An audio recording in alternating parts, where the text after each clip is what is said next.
All right, guys, welcome back to the stream. Welcome. If you are new, thank you for being here with me today. And thank you guys in the chat for waiting patiently, as always, for the intro to do what it does, let more people file in. Today, we have I'd say, very interesting topic to discuss. The title of today's stream is Xbox just responded to Sony showcase in a big way. And they absolutely did. And it's something that I think is going to be incredibly relevant, obviously, for the Xbox showcase. But I actually think it's also potentially going to be incredibly relevant to PlayStation and Sony. And I need to emphasize that I'm using the word potentially. It's not a guarantee. Obviously, a lot of people who are looking forward to this Xbox showcase are in the process of gauging their expectations, figuring out whether or not they want to allow themselves to get excited, to get hyped up, or if they should temper and lower their expectations and potentially even be ready to embrace disappointment. And it's very interesting because the dynamic at play here that we are seeing is a lot different than what we normally see when it comes to the two titans, so to speak, kind of battling it out with the summer showcases. Used to be E3, now obviously it's Sony, Microsoft, and every other publisher doing their own thing now. But the reason I'm saying the dynamic is different is because PlayStation went first, and I speculated, and I think many of us speculated, that the reason why PlayStation went first, it's simple, really. It's because they're just that confident. They know that they're going to put on a phenomenal show. They want to set the tone. They're going to make it difficult for Microsoft to follow that showcase up. And unfortunately, as we know, that's not exactly how it went down. The showcase was way more divisive than I'd say pretty much every PlayStation showcase, maybe not every, but most PlayStation showcases that came before it. It simply did not go down that way. And when it comes to the Xbox showcase, a lot of people have the feeling that the ball is in Microsoft's court, but it's not even just that. It's the fact that this is an easy slam dunk for Microsoft. The bar that they have to clear to make this show not just good but great is really not that high. And I'm in agreement with that. And so, what we're going to discuss today, we have some information coming directly from Microsoft themselves that I will admit, when I came across it, I thought, okay, Microsoft, I see where you're coming from. I see what you're getting ready to do. And it's looking good, I think, for Xbox. So I'm going to dive into the exact news and what I'm talking about in just a moment here. I want to acknowledge a super chat. And on top of that, I have Corey Landiga coming in again, gifting 5 memberships, starting out the day with 5 memberships being doled out. So huge shout out to you, Corey. Thank you again for your continued support. You do incredible work for the community here. So let's get some W's in the chat for Corey. Give you a little crazy Arnold for that one. So starting us off with 5 membership gifts. Let me see here. So yeah, I have a super chat from New Soul 9, and this will just be a good opportunity for me to remind everybody. I'm sure most of you know by now, but we do get new viewers here. If you want to support what I do here, if you want to support the content and the channel directly, because without your support, I wouldn't be able to do this. Consider becoming a channel member, consider gifting channel memberships, or consider donating a super chat. All 3 of those things support my content and my channel directly. I am fan funded, and it's the biggest difference maker. So to everybody who does that, thank you so much for your support. If you're not able to do that, not a big deal. Just simply being here, watching the content, engaging with it, and hitting that like button helps tremendously as well. So thank you again so much. I see somebody saying, "What the F was that sound, bro?" See, this is what I mean. That sometimes we get new people in here. That is Arnold Schwarzenegger. He going a little crazy. I like to call it Crazy Arnold. I'm a big Arnold fan, so it's a little bit off-putting. I know, but it's here to stay. So And we have KH. Thank you for the I think that is a $10 super chat, or not a super chat, but just a donation. So thank you for that. Very much appreciated, KH. Aaron Yogurt says, get used to it. Yeah, absolutely. So New Soul 9, you're saying, MBG, let's say that this Fable reboot got you interested in the franchise. Would you still go into it with low expectations, seeing this is Playground's first attempt at an open world action RPG and not racing? Well, I think that's a great question. I think that that's a game that I don't want to say everybody, but a lot of people are tuning into this Xbox showcase hoping that, can we finally see Fable? It's been long enough, right? Um, well, the only reason I would have low expectations for Playground Games' upcoming Fable reboot would be if they show gameplay and it doesn't look as good as I had hoped, or just doesn't look as impressive as I would have hoped it would have looked. If there's anything about it that leaves me kind of questioning it and feeling a bit unsure, then yeah, I mean, at that point, I would have to ask myself if I'm even planning on playing it. But assuming that I would still try to give it a shot, I would have lower expectations. But I think that it's actually, Fable is going to be relevant to the conversation today because, we're going to talk about what Microsoft said. And like, I think the assumption is that if we see Fable, it's not going to be another just basic trailer that hardly gives us any idea of what the game is. I think people are fully expecting to see gameplay, and my hope is that if we see Fable, it looks really good. That's my hope, and that I would not have to have low expectations. But yeah, it would be my first time really diving deep into Fable if this reboot really captures my interest. But yeah, as we talked about, it is Playground Games doing the reboot, and they are known for an open world racing game, that being Forza Horizon, which they're incredible with, obviously. But this is going to be their first time doing an open world. I'm assuming it's open world. Was it confirmed to be open world? An open world RPG. So we'll see what happens. New Soul 9.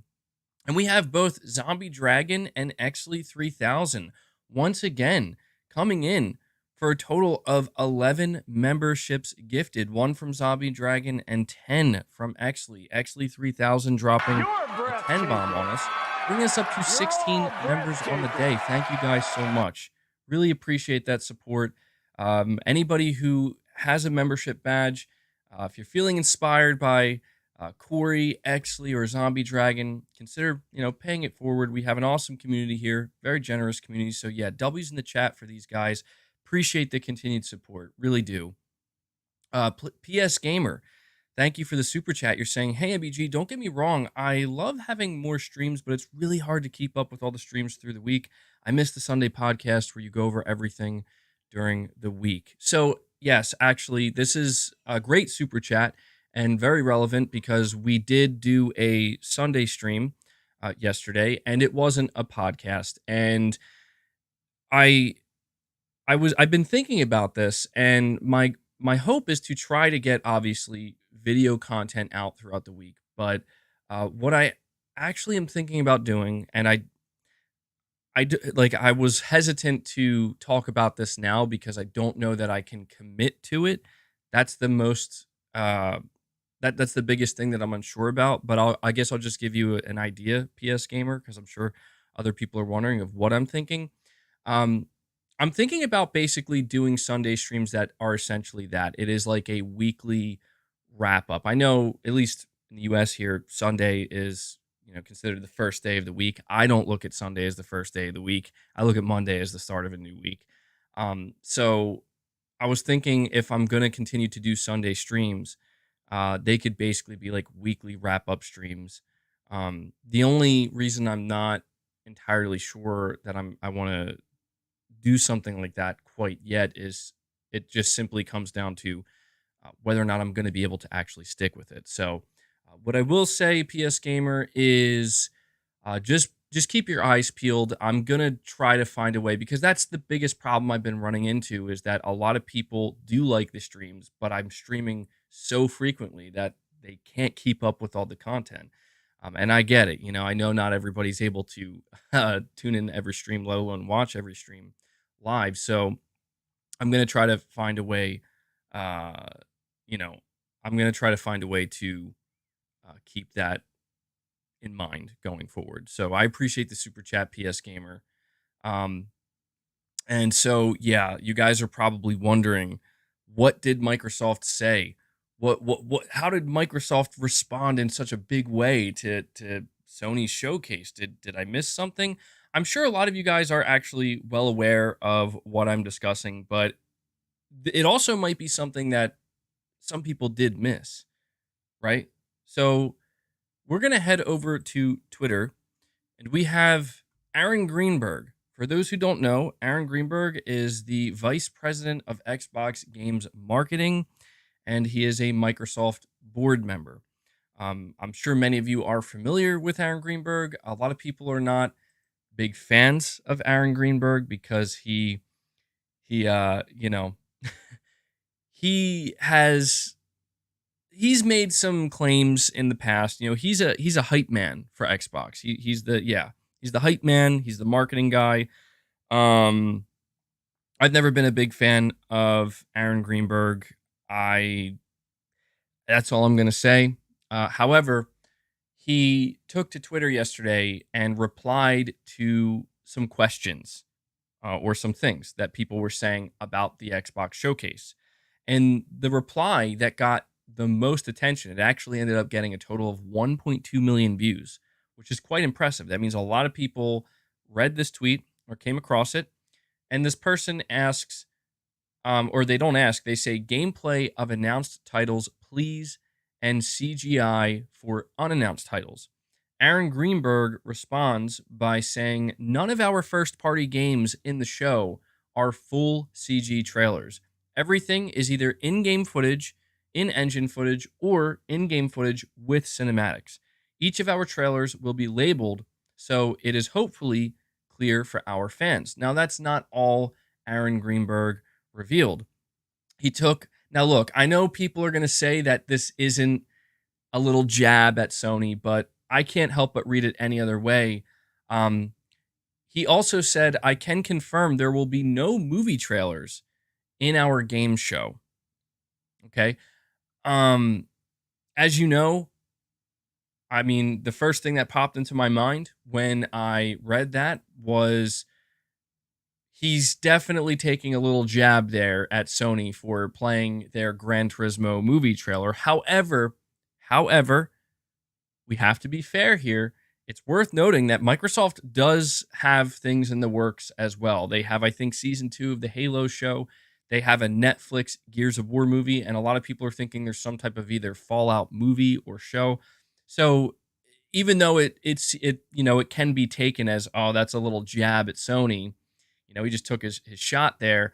It is actually also, I think, something that probably is wise to let people know, because I don't know, man. I don't know if many people were going into the Xbox showcase expecting to see trailers, but yeah, that is definitely in my opinion, a little jab that Aaron Greenberg took at Sony, and yeah, I think it's earned.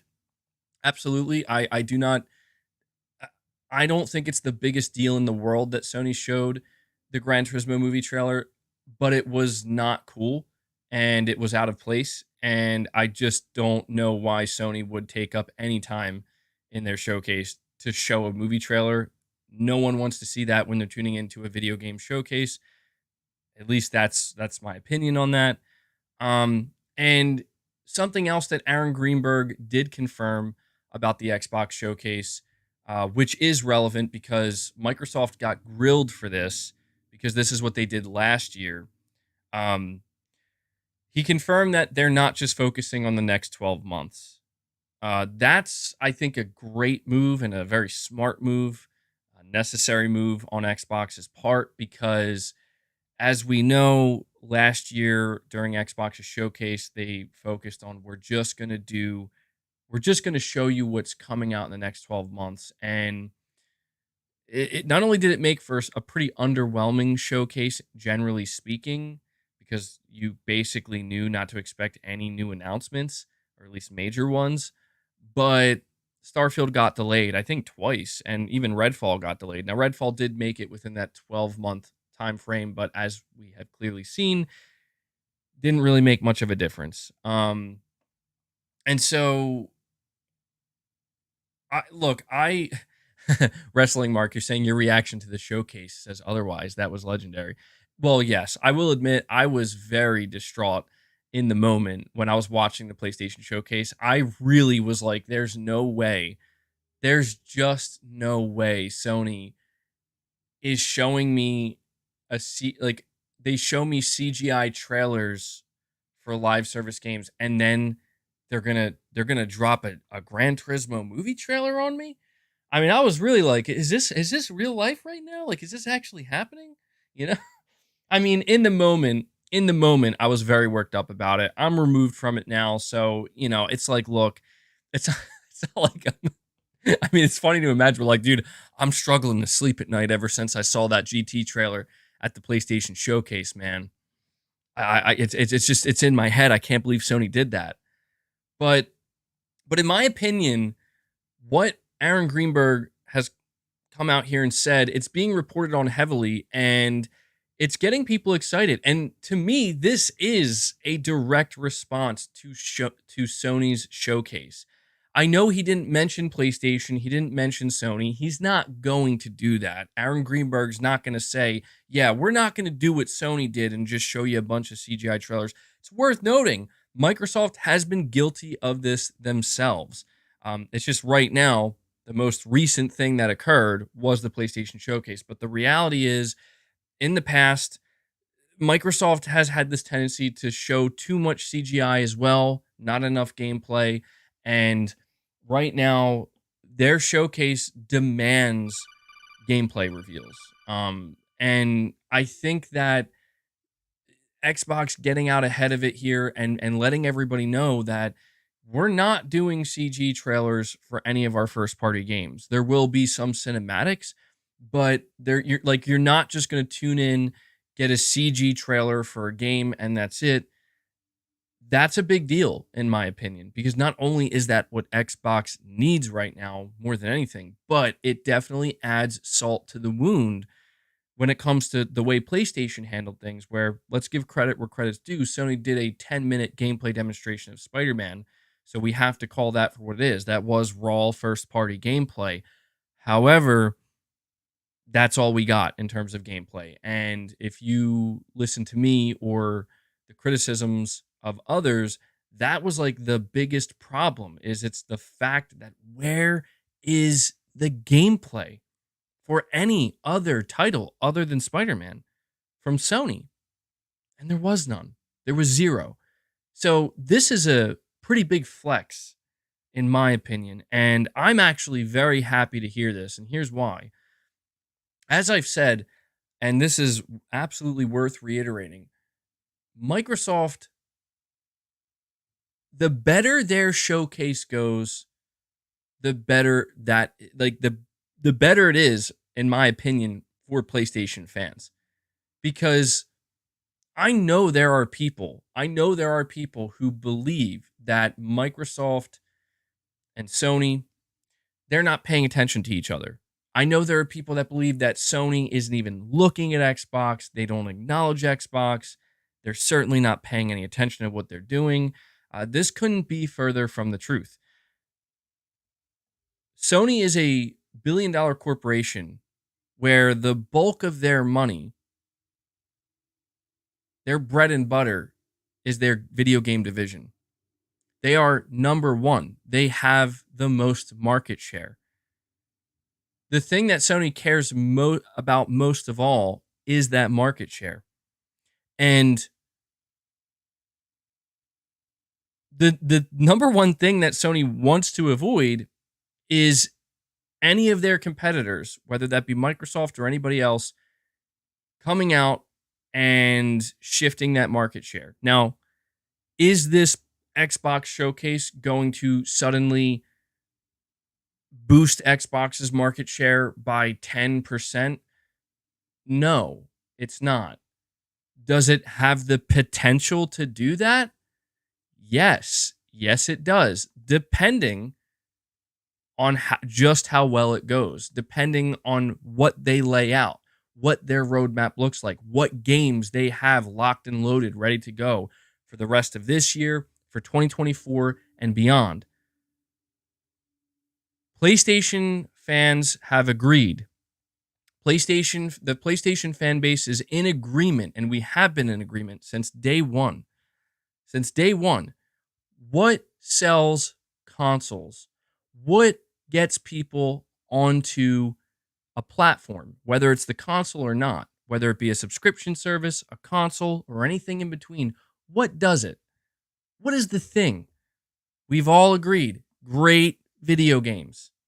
Now, this is why Xbox is in absolute prime position to just get a home run, potentially a grand slam, if they're able to really construct this showcase in the right way. Now, here's one other factor I want to bring up, because it's something we do have to be aware of. And I've mentioned it before, but I don't know how relevant it necessarily is now. But certainly it's something people might want to keep in the back of their mind. Well, we know that Xbox and Microsoft, they're in the middle of trying to acquire Activision Blizzard, and they have been trying to make a point that Xbox is weak, that Xbox can't keep up, that it's just not able to compete. So the question then becomes, okay, well, Xbox is in a position with their showcase where they could have the best showcase they ever put on, and suddenly, oh yeah, they're competing now. Or it could be completely lackluster and reaffirm everything that Microsoft has been trying to convey, which is, see, we're just not that good. This is why we need Activision. The fact that we are getting reports that multiple reports are claiming that internally Microsoft executives are looking to close this deal, regardless of the UK and the CMA's decision. At that point, Microsoft has no reason to hold back. Keep that in mind. See, to me, this is where I'm beginning to think, now the stars might be aligning for Xbox. Because prior to those reports, I would have told you, I think Xbox is going to have a good show, but I don't think it's going to be the be-all, end-all Xbox show that some people are hoping it will be. And the reason for that is because they're still trying to push the ABK deal through. Now we're hearing that Microsoft is gearing up with lawyers to basically say, you know what? We know we're not going to win against the CMA. We're just going to close this thing anyway, and we'll deal with the consequences afterwards. That suddenly puts Microsoft in a position where, and now we can go all out with our showcase. We don't have to hold anything back. I'm not saying that's what's going to happen. I'm just saying that these are things we have to consider. And yeah, man, this could be a big turnaround moment for Xbox and the Xbox fan base. And I'm here for it because, like I said, man, I'm not opposed to Sony on a competitive level getting a good punch to the gut. You know, I do want to see Aaron Greenberg dunking on Sony right now, being like, yeah, we're not going to have movie trailers in our game showcase. Thank you. I hope that stings. I don't know. I'll be honest. I don't think Sony gives a shit. I don't think Sony cares. Like, I don't think Jim Ryan's on Twitter or Herman Hulse is on Twitter reading that being like, whatever, you know? It'd be nice if they were, but I do want to see stuff like that because, like, I want to send the message to Sony, like, doing that type of stuff just screams, you know, you're kind of out of touch a little bit, you know? Like, that's not what people want to see, and it's just nice. It's nice. I want to see Xbox come out and deliver just a swift punch to the gut to Sony, because I could be wrong about this, but I don't think I am. Sony will care. Sony will care a lot. If Xbox has a killer showcase and all the buzz is around Microsoft and suddenly people aren't really talking too much about PlayStation, or as much, I should say. The spotlight is on Xbox, on the games that they showed, a lot of fanfare, people very excited. Sony is going to care about that. Now, I'm not saying that means Sony's just going to turn around the next day and be like, well, we need to put on just we need to slap together another showcase really quickly. No, but it will make them, they will have to consider that in their strategy moving forward. That's the point. If Xbox has a killer showcase this Sunday and it just blows up and it's huge, then Sony is not necessarily going to I don't think they're going to be like, whoa, what are we going to do now? No, it's just, okay, now you're mapping out the remainder of your year and going into 2024. You need to consider this. You need to consider, look at how many games Xbox has lined up. Saying MBG is getting delusional. Well, it's not that I'm delusional, because believe me, trust me, if there's anybody here that is fully prepared to potentially see Xbox fall flat on their face, it's me, because I've witnessed it over and over again. I'm not saying Xbox is going to have the biggest and best showcase. I could see them missing the layup entirely. But I'm just trying to look at it from, and I guess the most ideal situation would be for Xbox to have a great show. Because if they can have a great show, things can only go up from there. That's the point. If Xbox has a bad show, I mean, people will laugh at them and be like, "Wow, how did you guys mess that up?" And yeah, we've been down that road before, but that doesn't help the PlayStation fan. It really doesn't, because all that's going to make Sony do is just think, "Huh, I knew we didn't have to worry about them," and that's not what I want them to do at this moment in time. That's not what I want them to do. Spacey, you're saying, and they confirmed a 4K 60 stream. Yeah, that's crazy to me, but that's good. That's good. I don't think I'm going to be, I mean, I know for a fact I'm not going to be able to stream that at 4K 60. That's a bit too much, but that is pretty cool that they're offering that.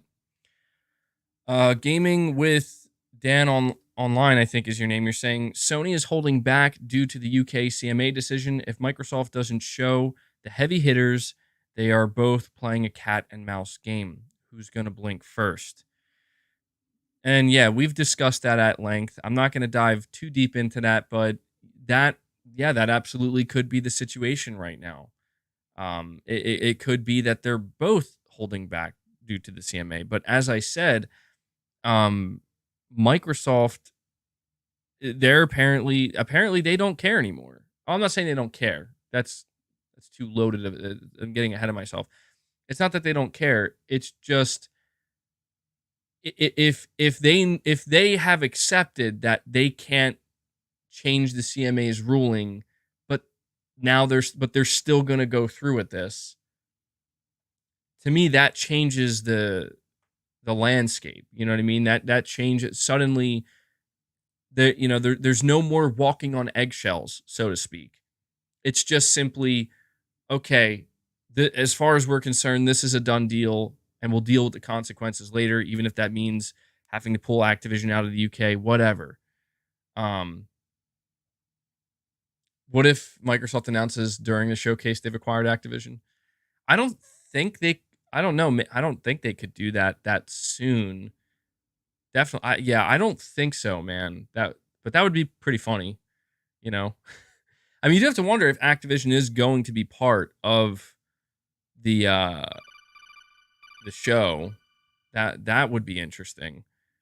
But yeah, I mean, we will see, man. If Sony and Microsoft, or if they've both been acting kind of strange up to this point, that's why I'm kind of happy to hear that Microsoft is basically just gonna say, you know what, we're gonna go through with it anyway. I have to admit, I'm kind of happy to hear that, because it's like, okay, so you're saying this could end relatively soon. Maybe not. Maybe that doesn't necessarily mean it ends. MRPD, you're saying, been watching your videos since you were reporting on Death Stranding's early previews from that Brazilian reporter, if you remember. I do remember. Are you saying keep on keeping on? Well, thank you so much, man. I appreciate that. And yeah, I remember that video. The thing that blew me away about that video is I'll never forget how Norman Reedus on his Instagram, he actually posted that video, an image that he was watching that video.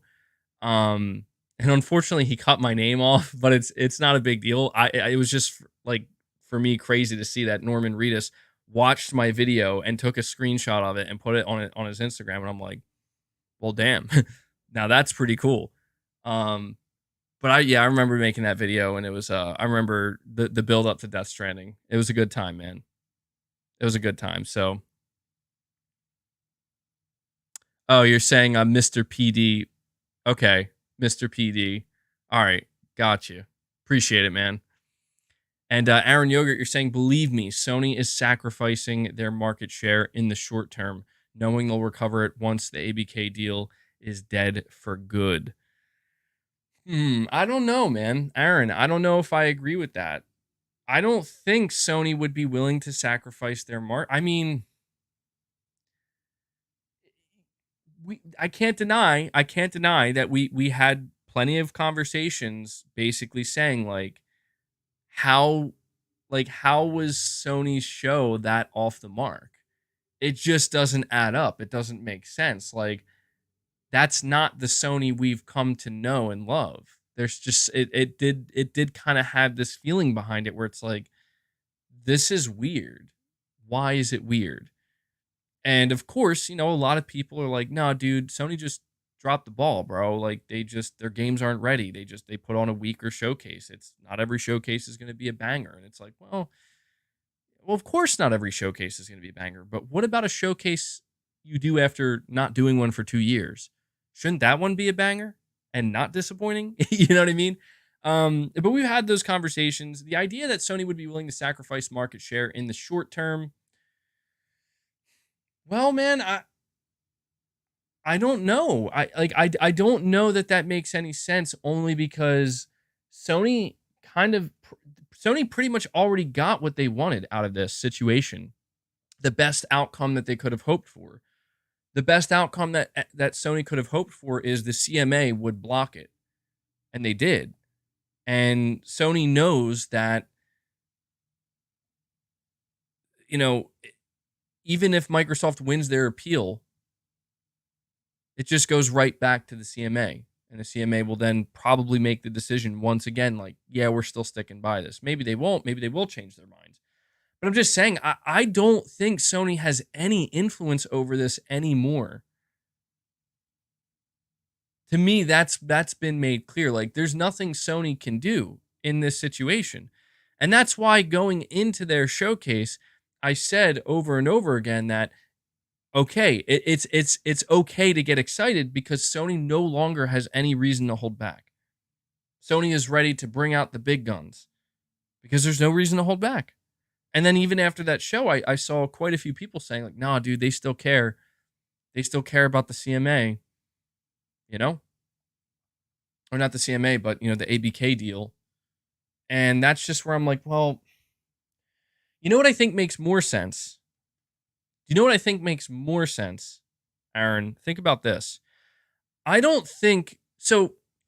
There's like a conspiracy, right? And the conspiracy is that Sony didn't purposely put on a bad show, but it's that they clearly purposely held back. And I know, keep in mind, I'm not saying that's what Sony did. I'm just saying that is a theory that is out there that quite a few people seem to believe, that Sony held back for a specific reason. I frankly, it's difficult for me to care at all about that because it's like, I don't care what your reason is for holding back. You should have had a good, a better show, period, end of discussion. You're saying that's a copium fueled theory. I guess it is, but here's the thing.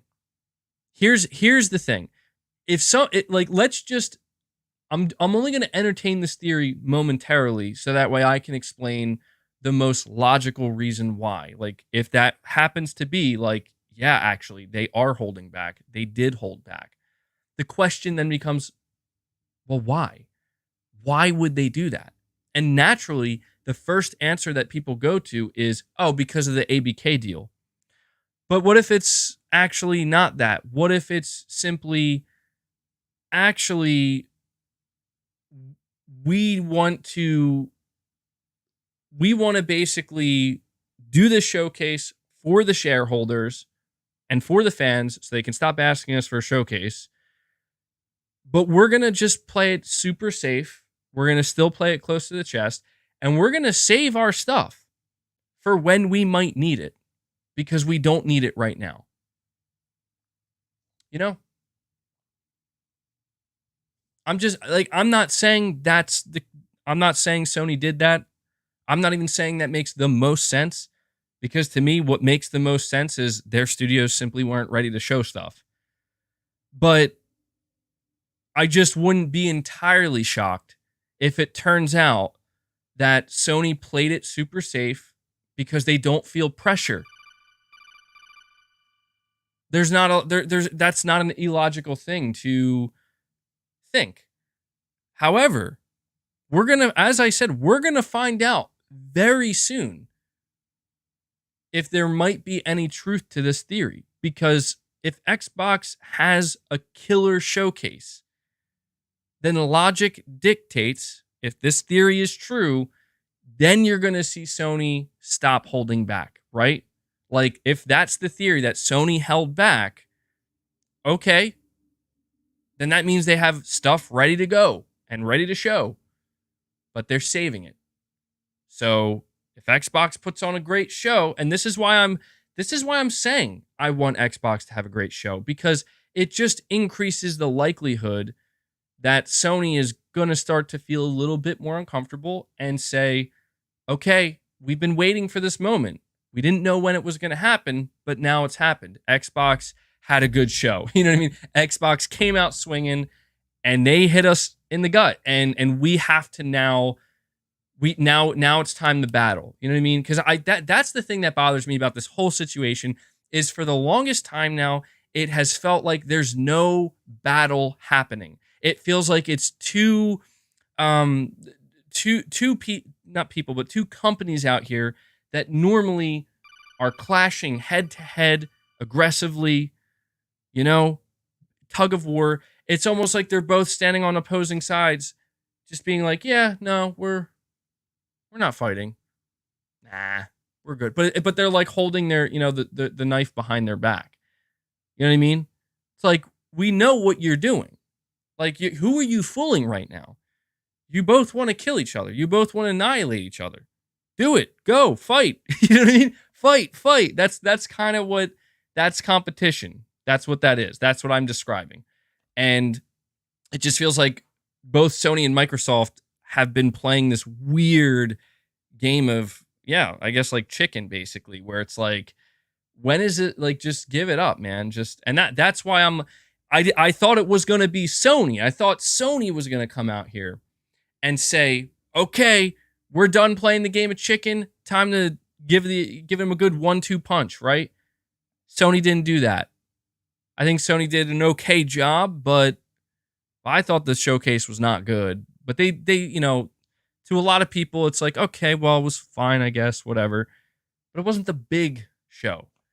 So now I'm like, okay, I guess, is it going to have to be Microsoft that does it? Microsoft's going to have to be the one to do it now, right?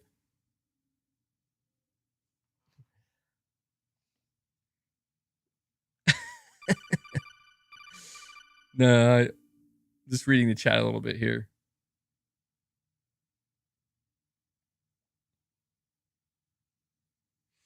Cuddy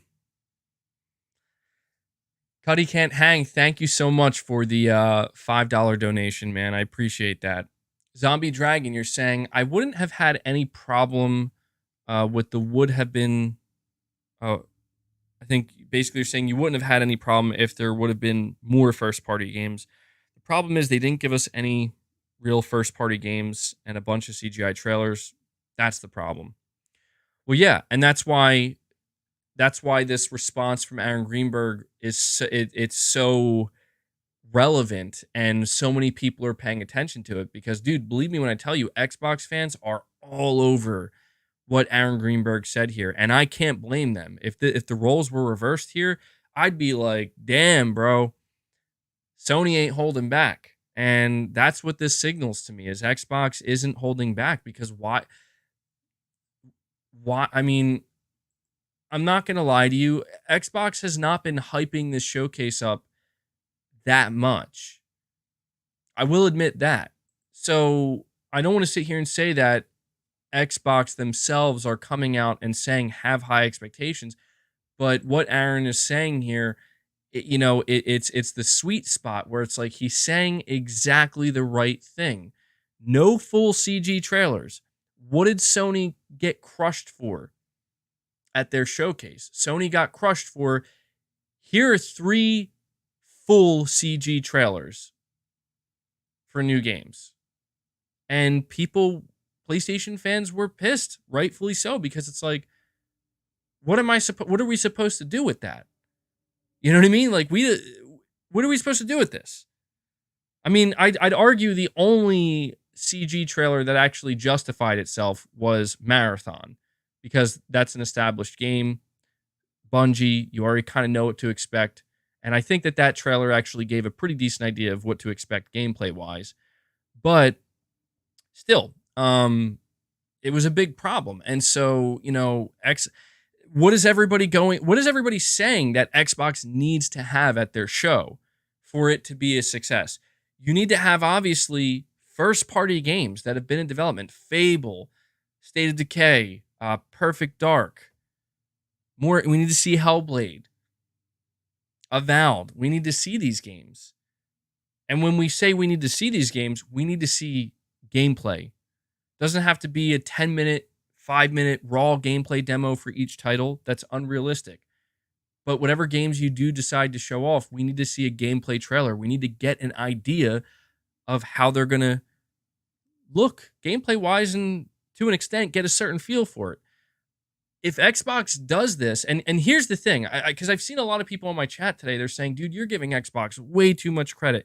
I do want to say that just because Aaron Greenberg is coming out and stating we are not going to have full CG trailers, we are going to have gameplay mixed with some cinematics and in-engine stuff. That does not mean that what we are going to see is going to be good. I do not want people to confuse those two things. I'm saying it's a good sign, and you're saying the right thing. You're making the right decision. But we do not know if these games are actually going to be good. And yes, when it comes to, you're saying in-engine, yeah, I have to admit, in-engine, we have to be careful. This is a slippery slope. In-engine can mean a lot of things. And in-engine, a lot of times can end up looking kind of like, well, it's not necessarily a CG trailer, but I still don't really know what this game is or like how it, this gameplay is going to be. Yeah, so in-engine, we got to be careful with that because in-engine trailers, it really depends on how it's handled, but a lot of times they can be, yeah, they can basically just come off as like not CG because they're in engine like running on the hardware, but still, it's just like, okay. So we do need to, again, like I know I'm putting a lot of expectation or a lot of pressure, I should say, on Xbox, but they've earned it, man. Like, let's face it, Xbox has earned this pressure, and I will not feel sorry for them or the fans if this showcase flops. Do I think this showcase is going to flop? No, I do not. I do not see a reality where Xbox drops the ball because it's literally in their hands. Just put it in the hoop, man. Just put it in the hoop. That's all you got to do. It's right there. There's no one around you. Just put it in the hoop. I really think that this is a show that is a very easy slam dunk for them. I could see a situation where it's ultimately just an okay show, but all I'm going to say is that Microsoft has had a struggle with one thing in particular that has haunted them for literally years at this point. And I would argue the only time recently, there are only two times I think where they actually succeeded in this area. But it's just that when they fail in this area, they fail spectacularly. Like they have failed to a degree in which it's just like that's rough, dude. And what I'm talking about is gameplay demonstrations. So the two games that I can recall that we've seen gameplay demonstrations of recently that actually looked pretty good and had people being like, "Damn, that's nice." Forza, but again, it's Forza and Hellblade. I think Hellblade has proven to be an impressive looking game. I think people are certainly ready to see more of it. But you look at other games, you think about Halo Infinite, you think about more recently Redfall. You think about how there are just these moments where there's just something that I guess whoever's in charge of running these shows and putting these games out there, they're just missing something. Now, Xbox is going to have Starfield close the show with a Starfield Direct, and that's not a Microsoft game. Well, I mean, technically, yes, it is a Microsoft game. They own them, but it's a Bethesda RPG. This is where it's difficult for me to imagine Microsoft screwing up. It's difficult for me to like I could even see Microsoft showing Fable, and maybe Fable underwhelms. Like maybe Fable, it's like it doesn't look bad, but it doesn't look maybe as good as people had hoped. But it's like it looks okay. I could see something like that happening, but then Starfield not saving, but being the thing that's like, whoa, that people walk away from being like, yo, that's crazy. But then people are also, there's a lot of expectation for a game like Avowed. There's a lot of expectation um for a game like Hellblade 2. And I think Hellblade 2 will likely live up to it. But this is why it's just like when I think about all these things, I'm like, there's just no way.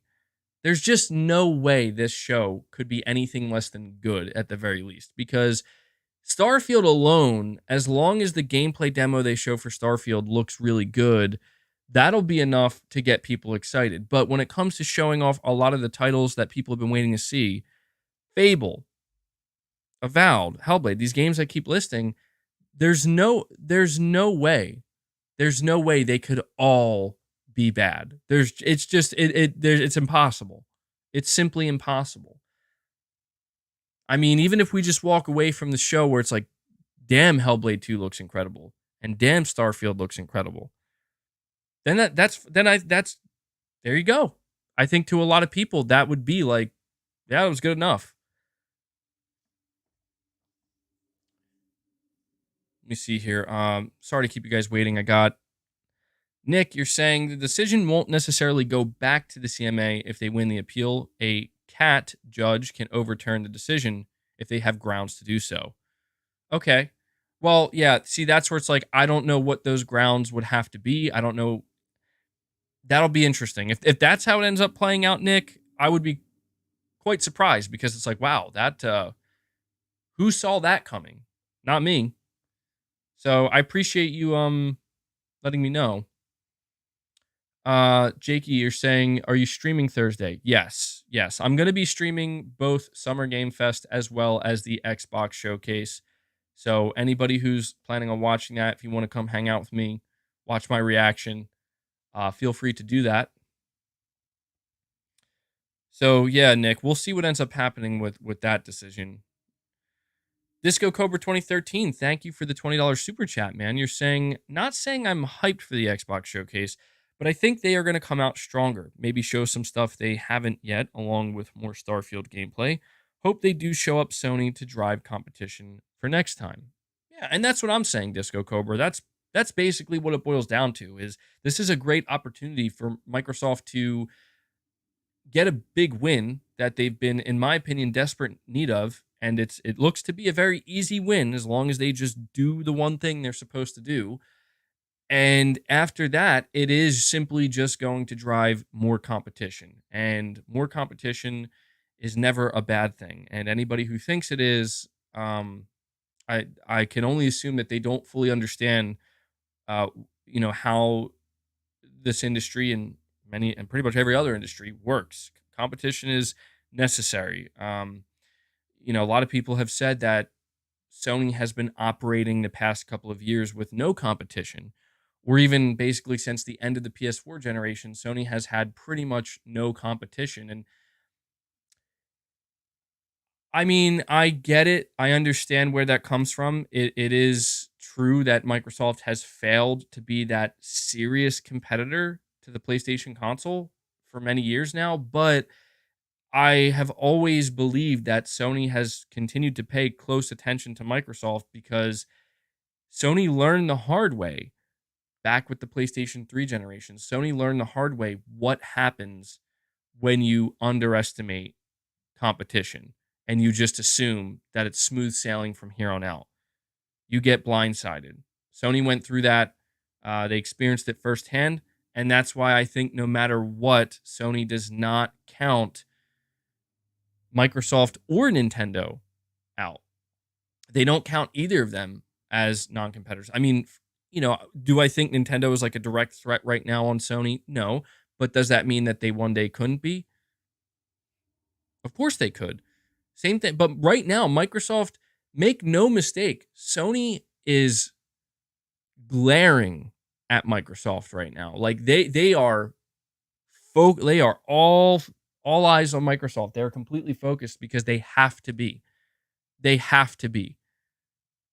Sony's not stupid. They understand that their competition is very serious about winning market share, about making not just a comeback, but carving out something huge for themselves. And Sony is not going to underestimate that. And if they do, they're fools. If Sony underestimates Microsoft, they are foolish. It's one thing for a PlayStation fan to talk shit. It's one thing for a PlayStation fan to say, why would Sony care about Microsoft? Microsoft sucks. They don't know what they're doing. They haven't made good games in years and they can't sell consoles. Who cares? I get that. But that's a fan. You're not running Sony. And if whoever's in charge of running Sony, I would pray that that's not the mentality they have, because that would be unbelievably arrogant and ignorant. It would be.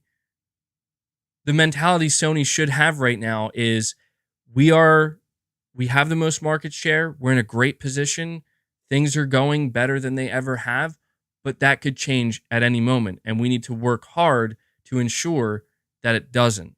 And part of that is we need to pay close attention to our competition.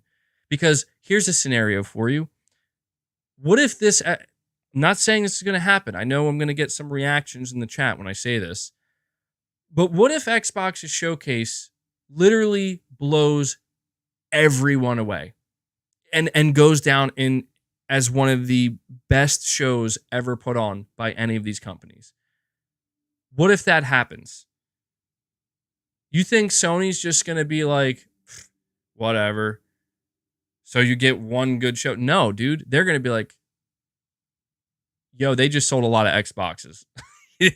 That's what they're going to think. They just sold a lot of Xboxes and they got a lot of people subscribing to Game Pass because of that. That's what Sony's going to be thinking. And that's what I want them to think. That's what I want Sony to think. I want Microsoft in Sony's head. They need it, man. They need it. Now, do I think that Xbox is going to have one of the greatest shows ever on planet Earth that we've seen in gaming? Probably not. Probably not. But it could be good, man. It could be good.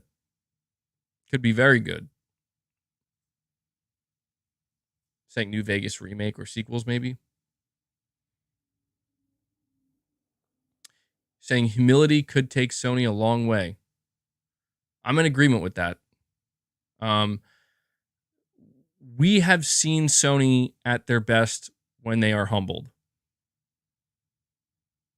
Now, that doesn't mean that they don't still kind of have an edge to them. If we think back to the beginning of the PlayStation 4 era, Sony knew how important it was for the PS4 to succeed. They were nervous. If the PS4 didn't succeed, it was over. And even with that mentality, they still put out that that video. I'm sure everybody remembers. Where it's like, this is how you share games with friends. And it's like they've always had that edge. Sony has always had that edge, and I don't think anybody dislikes that. I think people do like that. People like to see confidence in, come out of these brands and these products, because that, it shows that they are directly engaged in competition. Doesn't have to be necessarily petty nonsense.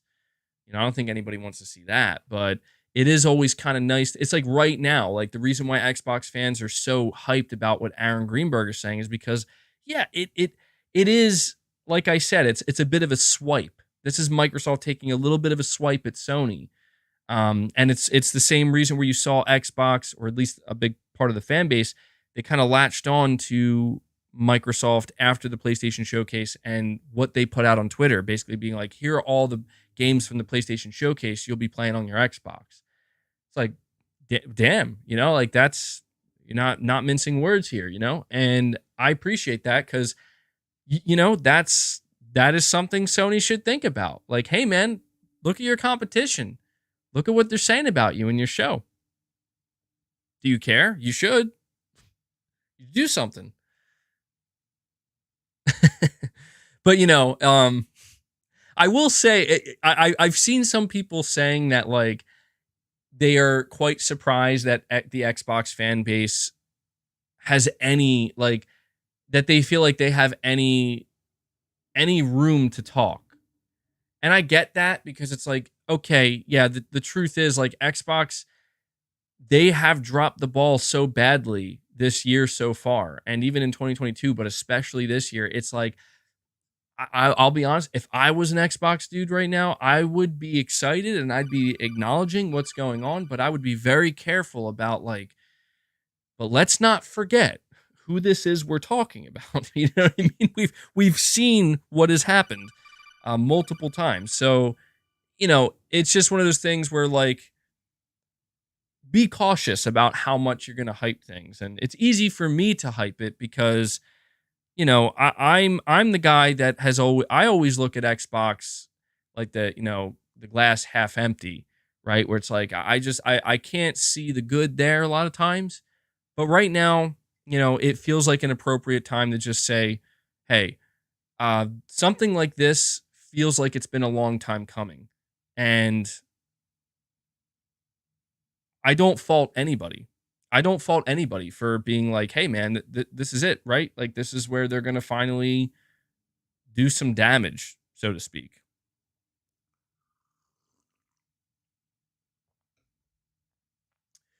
Um,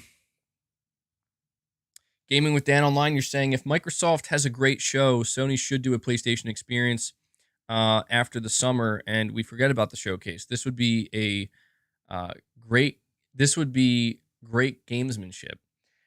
That would be very cool. And yeah, there are certainly PlayStation fans holding out hope that Sony is going to do more this year and possibly have another big show. It's difficult to talk about that right now because, we did just get the show that was supposed to be the one, and it wasn't. And so it's just not necessarily at the forefront, right? Like right now, like Sony showed their hand and they had their turn, and now people are moving on. It's like, okay, what's next? Summer Game Fest and Xbox. And the truth is, if Sony is planning another show this year, we're not going to hear about it for a long time. So that's why for me right now, it's all eyes on Xbox. And to see Xbox just kind of hit it out of the park, it would send a message, I think. And I that's a message that I can get behind.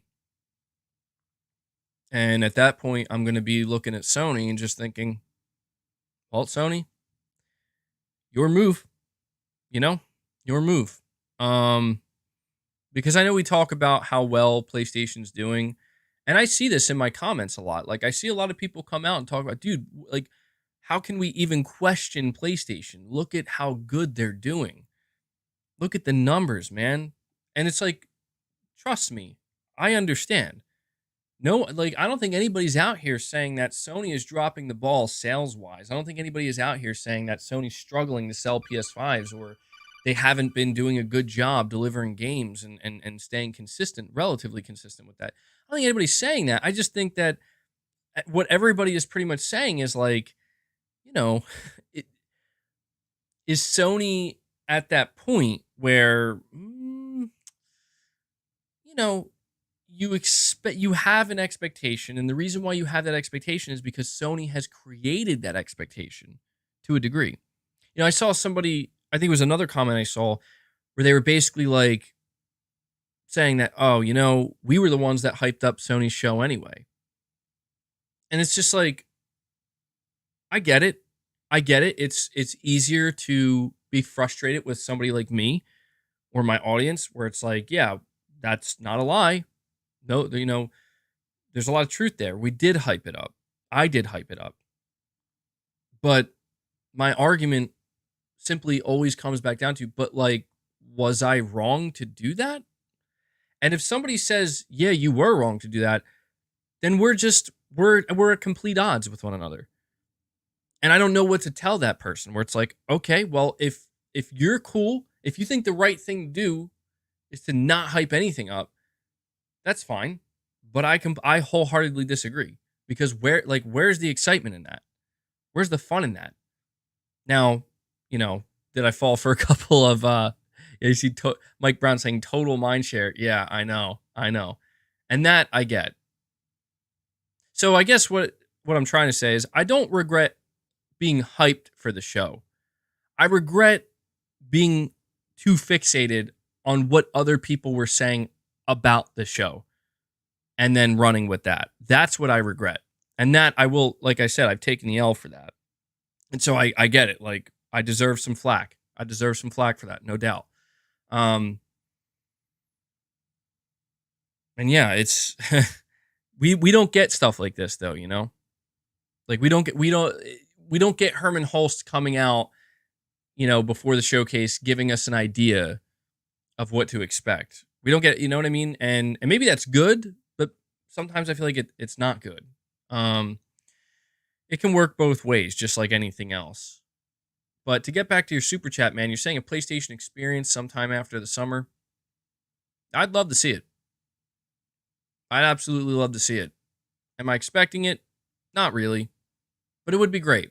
It would be very welcome.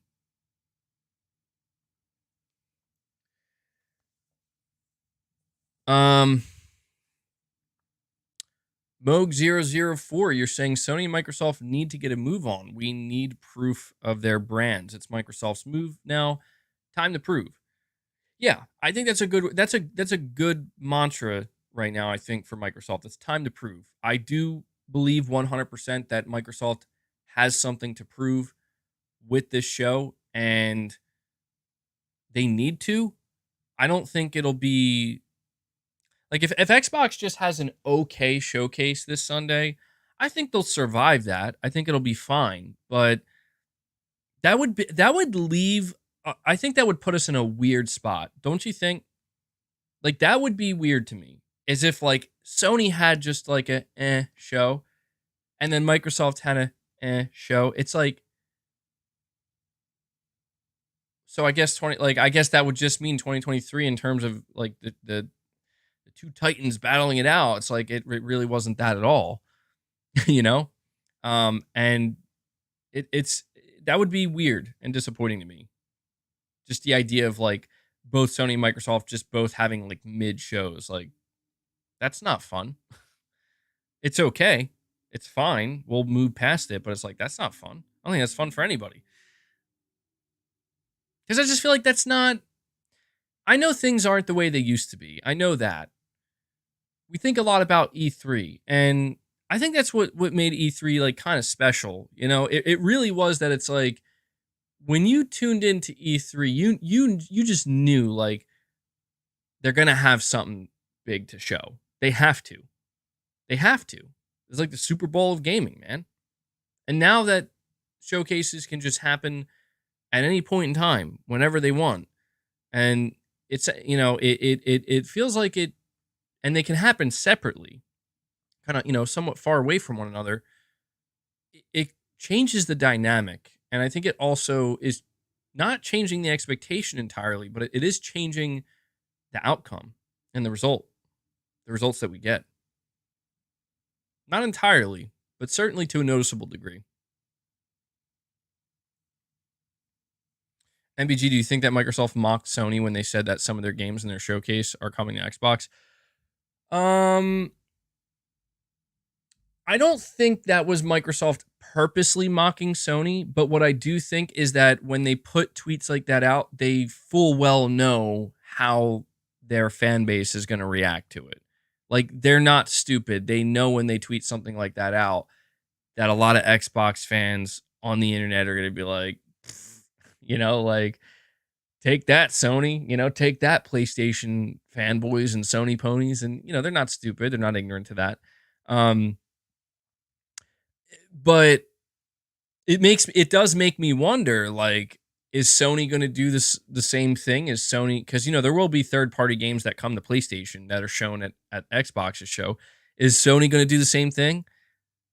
They should. Why not? Why not? Just, but I don't see that happening. Like, to me, that's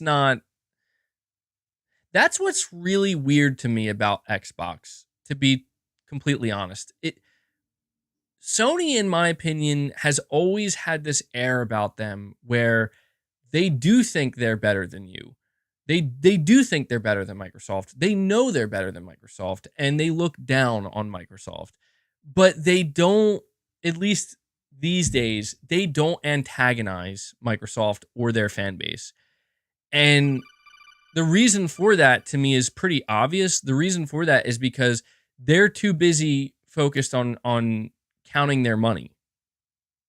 You know what I mean? And crunching their numbers. That's Sony's focus. And that is where a lot of people, when they talk about the fanfare side of things, you're saying Sony have class. Maybe. I don't know that.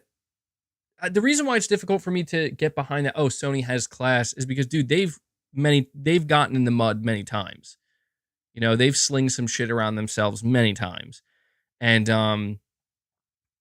it seems to me that with Jim Ryan at the helm, there's like a complete no nonsense approach to, it is about being more professional. But that even extends to the degree in which was like, I'm not saying like, Sony needs to really get involved with the console warring with Microsoft. No, I don't mean like that. But it even extends to a point where it's like, yeah, Microsoft, that's what's bizarre to me, is Microsoft is doing these things that are like, they're a little bit cheeky, where and meanwhile, Sony's just like not responding. And it just gives me a weird feeling, because it's like, I thought, like, does Phil Spencer know what's going on here? You know what I mean? Does Phil Spencer, because Phil, to me, he's always kind of come off as the guy where it's like, he's definitely not the same as Jim Ryan, that's for sure. But he's always come off to me as the guy that's anti, like, console warring and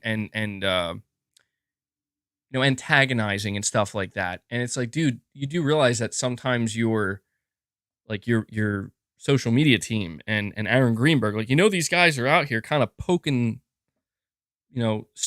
stoking the fire a little bit, right? And that's what's weird to me. I don't mind it because I think it's kind of funny. It is funny to see that stuff, but it's just fascinating to me that Sony seemingly is unwilling to any degree to partake in any of that. And maybe that's for the best. I can't say that I would be any different. Like, dude, if I was an executive at Sony going into work every day wearing a suit, making decisions for $1 billion corporation, yeah, I don't think that I would be too focused on, kind of getting in the weeds and messing around a little bit. But but then again, it's me. So of course I would. Of course I would. Oh man, could you imagine what PlayStation's social media would be like if I was in charge of it? I'd get fired within 24 hours, bro. I would get fired within 24 hours.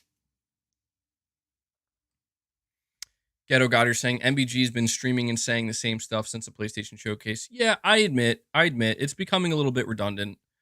Um, it's hard though. I have to admit it's difficult not to talk about this because I mean, look, man, I was like looking around thinking what should the main topic of discussion be today, and all I could see is that this is what people are talking about right now. It's what Aaron Greenberg tweeted out, and people are talking about the Xbox Showcase. The other thing I saw, and maybe we'll talk about this, it was kind of funny because I saw headlines floating around where a quote from Jeff Keighley, E3 killed itself, not me. And I'm like, damn, bro, like, I feel like Jeff Keighley really thinks that like his life is like it's like a Metal Gear game, you know? Like he's treating these shows like this is real life stuff going on. It's like just some kind of Kojima quote. I don't know. It's crazy. Donald Duck, you're saying that's because Sony gave us something to talk about after the showcase. I mean, they definitely gave us some stuff to talk about, but we've talked about it. It's hard not to kind of look forward now, though, to be like, okay, well, what's next? And what's right in front of us is we have Summer Game Fest and the Xbox Showcase, and I kind of get this feeling right now where it's kind of the calm before the storm once again. You know, it's kind of the calm before the storm where there's not a whole lot going on, and the reason for that is because a bunch of stuff is about to happen. The floodgates are going to open. Like I part of me does want to like rampantly speculate about what PlayStation might show up with at Summer Game Fest, but I really feel that I can't do that. And I would rather just kind of talk about what we're talking about now than do that because that feels like a mistake. You know what I mean? I've done that many times. And for once, I just want to go in and say, hey, man, I expect nothing. And whatever they show, they show. Not with Xbox, though. I think it's fair for me to talk about my expectations for the Xbox show because I did do that for PlayStation, and I'm going to be streaming the show. So, Michael Lynch says, "I don't care what Aaron Cheeseburger says." Damn, bro, that's savage. I do not believe anything that comes out of Xbox PR mouthpieces. The only thing that Microsoft has proven to me is that they will let you down year after year, and that's fair, Michael. That's totally fair, dude. Like, keep in mind, I'm not saying be hyped for the Xbox show. I'm not saying that. If anything, I'm just saying that they have to deliver. I think that's really all I'm trying to say. I'm saying that I think they're going to deliver, but I'm not trying to tell anybody to get hype, because the truth is, yeah, Xbox has sucked for a long time, dude. And that I've said that many times, and that is absolutely the truth. And I don't care how upset that makes certain fans, like I don't care. Like if you enjoy what they've been doing, go enjoy it. But to me, a lot of what they've been doing absolutely sucks. I think it's disturbing to a degree that people are so willing, and I know how this is going to sound, but to me, I can't help but see it this way. And maybe I'm wrong. Like, I let me know if you think I'm totally off the mark here. But I think it's disturbing how Xbox can go all of 2022 without a AAA release, all of 2023 without one, except for Redfall. So pretty much a year and a half without a AAA release. And the one game they release is an absolute, it is a game so bad that even the developers wanted it to get canceled. But yet so many people, and I'm not talking about PlayStation fans who were upset by the PlayStation Showcase. I'm not talking about them. I'm talking about all the other people that actually believe like, yeah, let's dogpile on this because, we have room to talk. It's like, dude, PlayStation may have had a bad showcase, But goddamn, like, how are you gonna immediately jump on the hate bandwagon, knowing that the brand and the company that you're choosing to support has been just dog shit, bro? Like, in terms of AAA game releases, like, how are you gonna do that? You know, like, it's just like everybody just decided, like, it doesn't matter. Redfall doesn't matter. Phil Spencer's interview doesn't matter. The only thing that matters is that Sony had a shit showcase and Xbox is gonna slam dunk. And it's like, okay, I get it, man. That's just the way the river flows, bro. That's how it goes. And I'm not gonna go against that flow. But I'm just giving my 2 cents in that I think that's a little strange, but it is what it is. It is what it is.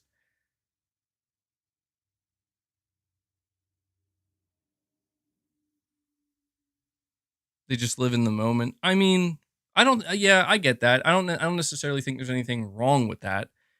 I don't think there's anything wrong with being in the moment. But it just yeah, people, I guess they forget very quickly.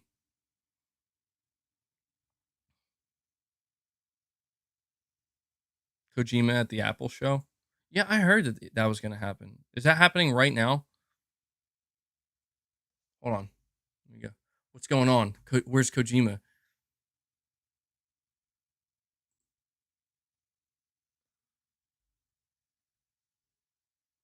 Let me see.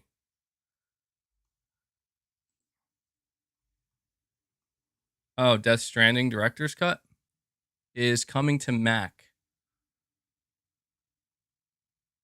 Okay.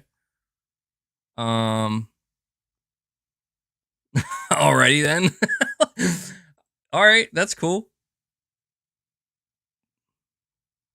Apparently, it was just announced that Death Stranding is coming to Mac. Is that it? Is that all he announced? Hype. No, that's cool. I mean, at Mac 0.5% market share. Is that true?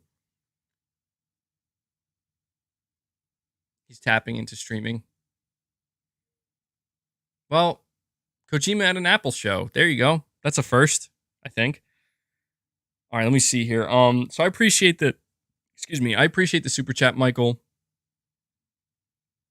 Bad Dragonite, you're saying ultimate plot twist, Xbox announces they'll buy Sony. Oh, that'd be crazy, bro.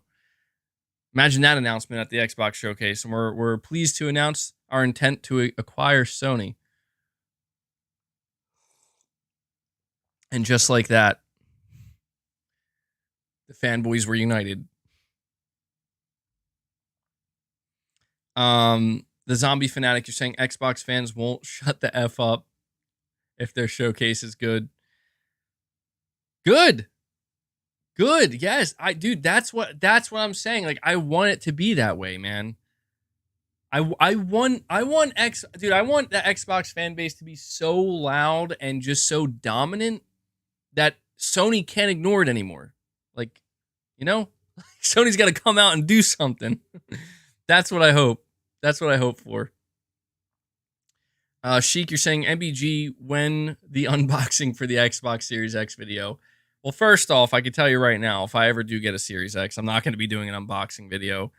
But I'll obviously let you know if that happens.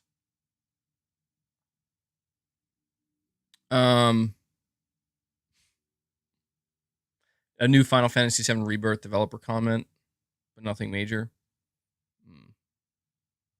We will see. We will see if Rebirth shows up at. We'll see if it shows up at Summer Game Fest.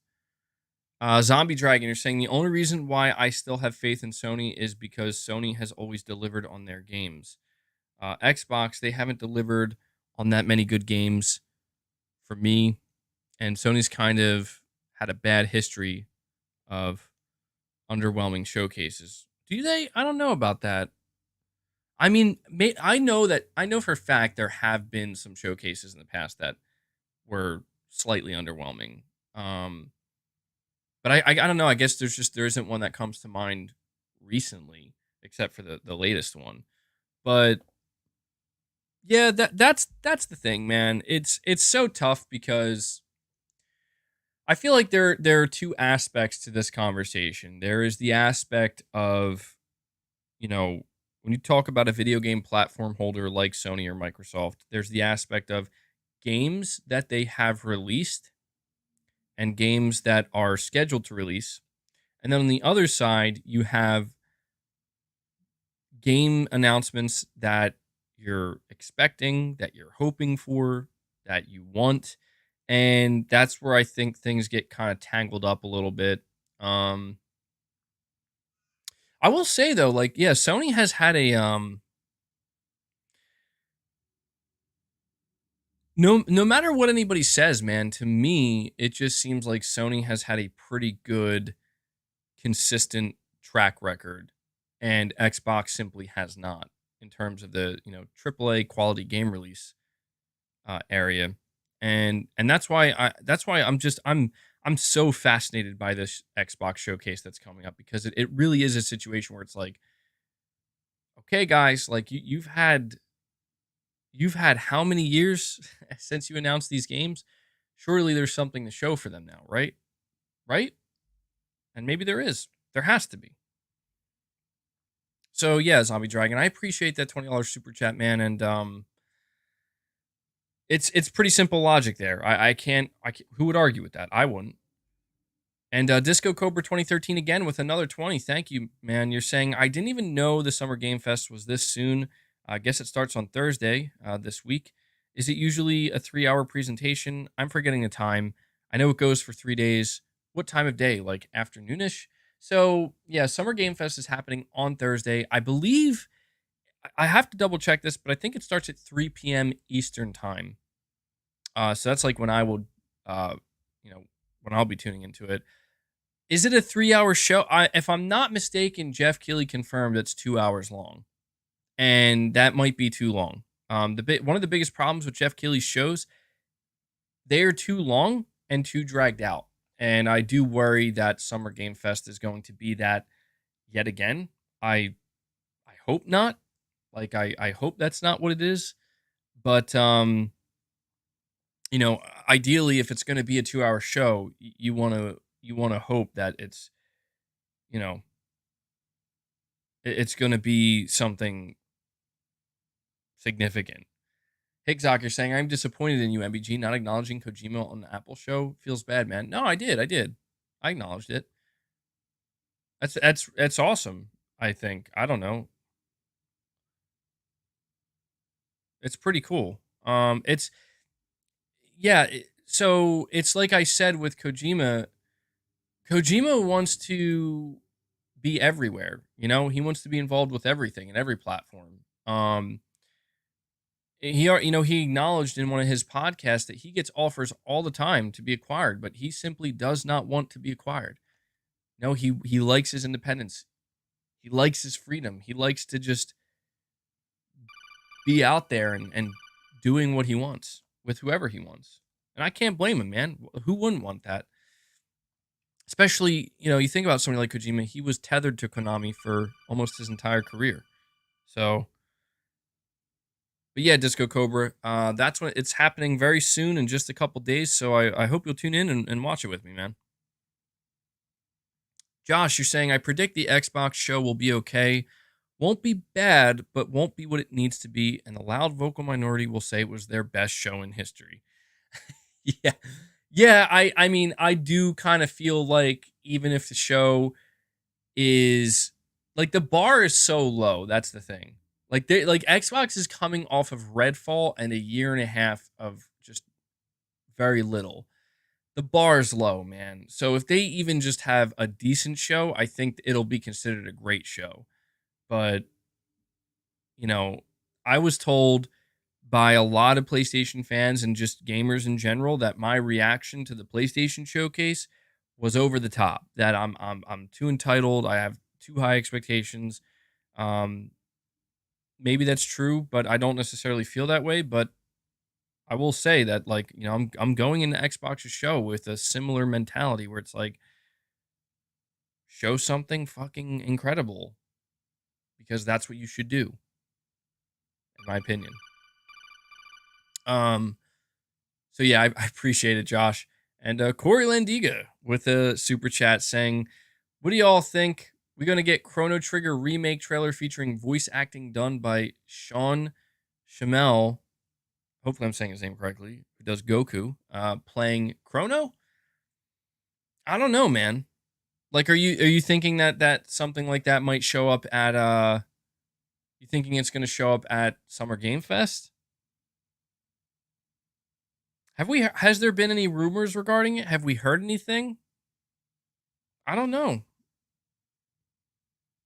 It seems to me that something like a Chrono Trigger remake would come out, like if that was announced, it would be pretty unexpected. Am I wrong in thinking that?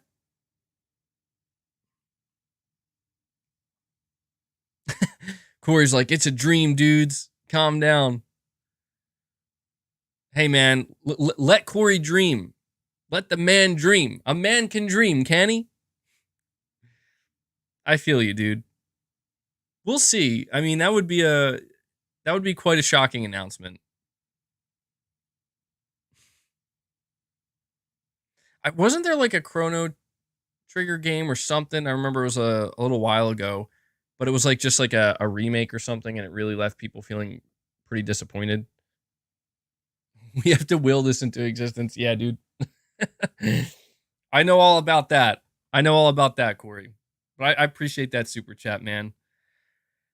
Josh, you're saying, I predict MBG will finally get a PSVR 2 by then. Yeah, it'll happen at some point. I'm not necessarily, like I said, man, I'm not in a rush. I need to, dude, I'm waiting on the release date for Firewall Ultra. I know I sound like a broken record with that. I sound like a broken record with a lot of things, but oh yeah, Chrono Cross was the game. Okay. Yeah. Yeah, I think that didn't land so well, unfortunately. $600, that's a lot of money, MBG. Yeah, it is. It is. It's definitely an investment. It's an investment for sure. Trini Murray 06, you're saying gift June 15th, my birthday, PS4 showcase, Marvel Spider-Man 2. I don't fully understand what you said, but I think okay, if I'm reading your super chat correctly, or your not a super chat, but your milestone chat, you're saying that a gift to you on your birthday would be a June 15th PlayStation showcase where Sony announces that Spider-Man 2 is releasing on PS4. Am I reading that correctly? No, man. No, we don't want that. I'm sorry, man. You got to upgrade. You got to upgrade to the PS5. The time has come. The time is now. I know not everybody's able to. The PS5 isn't cheap, but hopefully you can upgrade, man. It's certainly a worthwhile upgrade, I think. It's something that is worth it, dude. Just for the load times alone and the DualSense.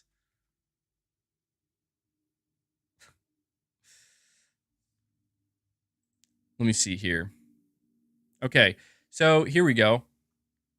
You guys might find this very informative. I have something I want to read to you, but I have a chat here from Unintended Studios. Before I get to that, we got Hellbound coming in. Hellbound 1981 coming back, dude. Thank you, man. Gifting another 5 memberships. Love to see it, dude. Let's get some W's in the chat for Hellbound, shall we? Keeping it going, man. Hellbound, what do you want? Do you want a crazy Arnold? Do you want a Keanu? Do you want an Arnold laugh? Do you want a train? Should I start asking you guys what sound bites you want? Would that be the best way to do it?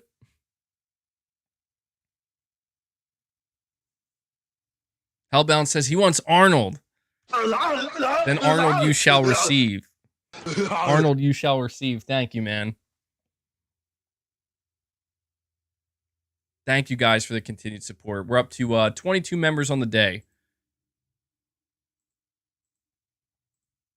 Yeah, it's doing that thing again where it's counting the milestone chats as new members. But we are at 22, so thank you for that, man. Yeah, which one do I have programmed for kept you waiting? I haven't used that one in a bit. You'd want to Duke Nukem sound bites? Yeah, Duke Nukem's classic. Duke Nukem's classic. So thank you for that, Hellbound. I appreciate it. Unintended Studios, member for 19 months. You're saying, don't wait for Firewall. Get it early so you can get your VR legs by the time it comes out. It'll give you a chance to try out the other great games. I mean, yeah, I get where you're coming from. I do worry about that a little bit. Like, I know that I'm gonna have to build up a tolerance to VR because I've never used it before. The thing I'm most nervous about is getting like motion sickness of some kind. Like that to me makes me a little bit nervous because it's just like I don't want if I go play PlayStation VR 2 for the first time and like I get really nauseous and motion sick, that's going to be a huge turnoff for me. And I could very easily see myself thinking, wow, like I regret buying this and I'm going to have to return it because I do not like how I feel. Um, but yeah, I get what you're saying. That's why I really feel like I'd rather wait for a game that I know I really, really want to play. You know, we'll see though, man. We'll see. We'll get there. We'll get there eventually. We're making our way. You're saying you have vertigo and you still do 2 or 3 hours of gameplay? Damn. Yeah, maybe I'd be fine. I'm assuming I'd be fine. That's my assumption. Somebody like my friend mentioned that to me recently though. He's like, "Hey man, what if uh what if it makes you real sick? What if you get motion sickness?" I'm like, "Well, that would suck." So check this out. We were talking about Summer Game Fest. Apparently Jeff Keighley did a Q&A last night on Twitch. And we have a Reddit user here who is giving us some interesting tidbits from what Jeff Keighley said. So Jeff Keighley was doing a live Q&A last night on the Game Awards Twitch channel for about 50 minutes. While most of the questions answered were rather normal, um, he also talked about some stuff that hasn't been publicly known yet. And so this person paraphrased some of his responses and did add some timestamps. So, question number one, what publisher was the hardest to get for Summer Game Fest? He says, they've all been pretty collaborative. We worked with everyone for all these years on Summer Game Fest. Nintendo is really the only company that hasn't been an official sponsor of Summer Game Fest. We're certainly hopeful in the future they'll get involved with us, but they've been working with us for the Game Awards since day one. That apparently that's still the one company that will not get on board with Summer Game Fest. So can't say that's too surprising. The second question, there have been many games that have become shows and movies recently. Will any trailers or announcements get shown? He says, yeah, we have a little bit of that. We had some pretty good success doing that. We showed some stuff for The Last of Us HBO last year at the Game Awards. We showed off the first clip of the Mario movie. I think it's cool that there have been so many adaptations. We'll have a little bit of that in our show. It's not a predominant thing we're doing, but I don't mind sprinkling a little bit of that in our shows. And we've had a pretty good response. So there we go. We can go into Summer Game Fest prepared. There will like it makes me wonder, do you think any of Sony shows, like Sony has Twisted Metal, do you think they're gonna show another Twisted Metal trailer? Oh my god, dude. If Sony shows up to Summer Game Fest with literally just a trailer for like the Twisted Metal show or something, I'm gonna jump out my window, man. I'm just gonna jump out my window. Like that's literally all they show up with. No, as I said, I don't expect anything. I don't expect anything. Yeah, TV, TV, TV. The tables have turned. But apparently that is something that will be there. It doesn't necessarily mean it's Sony. It could be anything. And the third and final question. Oh my god. No way. There's no way this is a question. Okay. It's just, I want you to know, I did not read this question yet. I just see the words blue box. I'm just saying. Let's read the question. Have you ever passed on a reveal because it didn't feel real and you felt it was deceptive? Answer. Yeah, I remember that Abandoned by Blue Box game that everyone thought Kojima was involved with. I kept getting pitched that by the developers to do something on it, and I just never felt like it was a real game. I don't even know what happened to that. But we get pitched a lot of games with CG trailers, and now it's really hard for CG trailers to deliver for fans. One thing I've been pushing for developers to do is maybe if you have a CG trailer, show a little bit of gameplay at the end, which I agree with. But man, that's funny as shit, dude. You can tell Jeff Keighley is. We're not alone, guys. We're not alone. Jeff Keighley is still haunted by Blue Box. That's so funny though. I did not expect him to bring that up as an answer, but that, because yeah, I do remember Jeff Keighley got kind of involved in that a little bit, but it seems like even he got totally. Oh my god, what an. I still, I sometimes I think as more time goes by, I just think back and I was like, was that just a fever dream? Was any of that even real? Was any of it even real? Sam, yeah, I'm gonna be streaming Summer Game Fest. I absolutely agree with Jeff, though. I think he's on the money about that. Um, where he suggests to basically Jeff is suggesting to any uh video game developer or publisher that if they're going to put a CG trailer in their show, to at the very end just try to give a very small glimpse of gameplay, just something. I'm in agreement that that is a big difference maker, because I get that CG trailers have a purpose, but if you just show, even if it's just like a couple frames of like, this is what the gameplay looks like, you can, because like, imagine if Sony did that, right?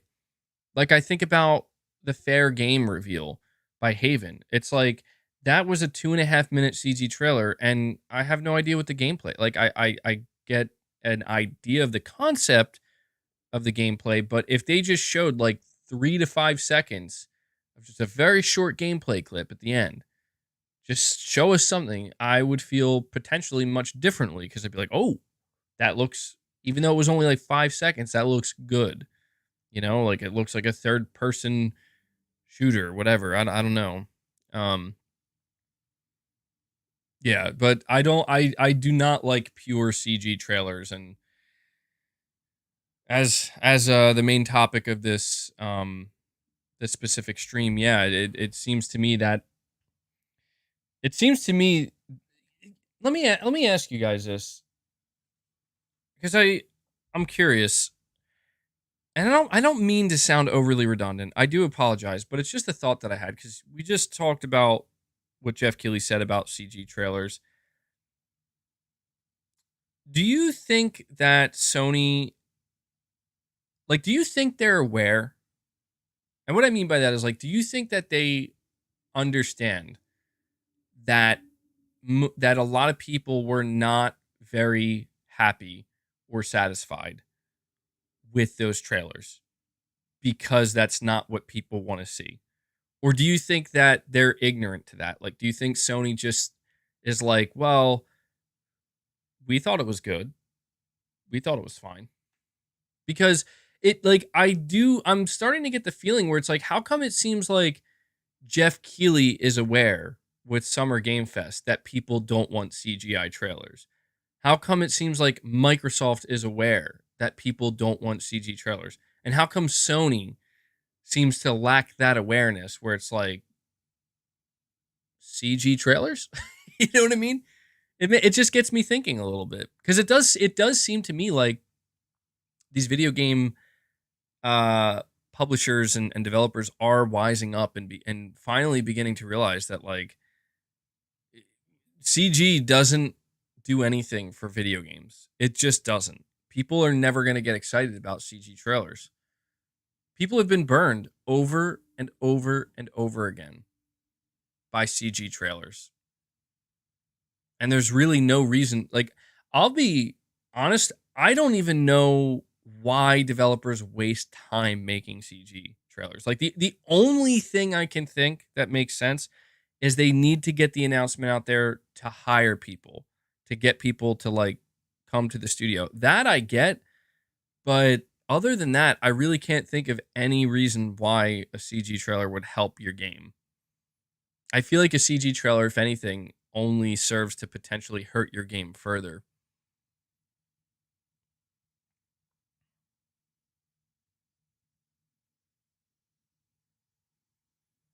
You're saying that CGI trailer took months to make?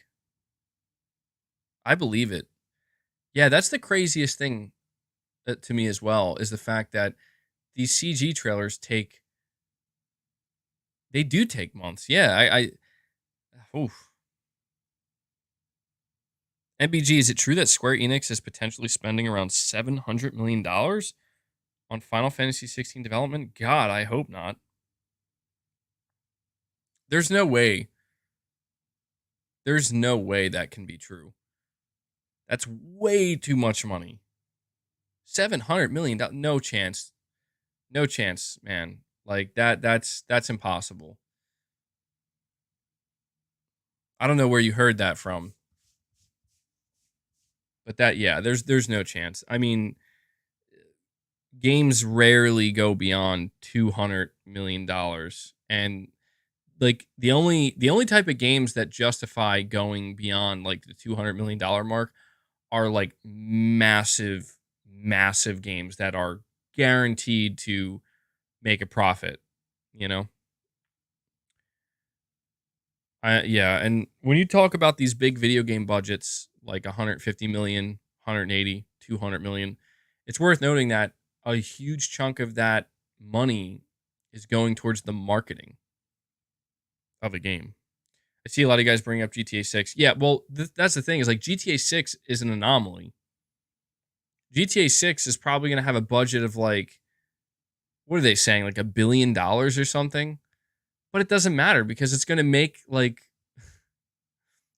that money back in less than 24 hours.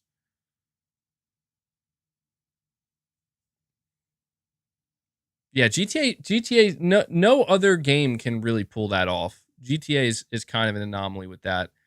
GTA 6 can have a marketing budget of of a billion because it will make $1 billion in less than 24 hours, probably. Up to $2 billion in marketing? Well, that I don't know. That might be pushing it, dude.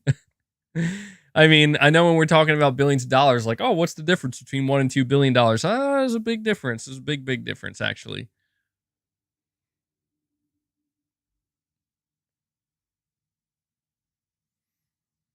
Damn, dude. GTA 6 is going to be crazy. It's going to, dude, when they show the first trailer, it's going to shake the industry. You know, I think GTA 6 is going to make every other video game publisher and studio feel upset.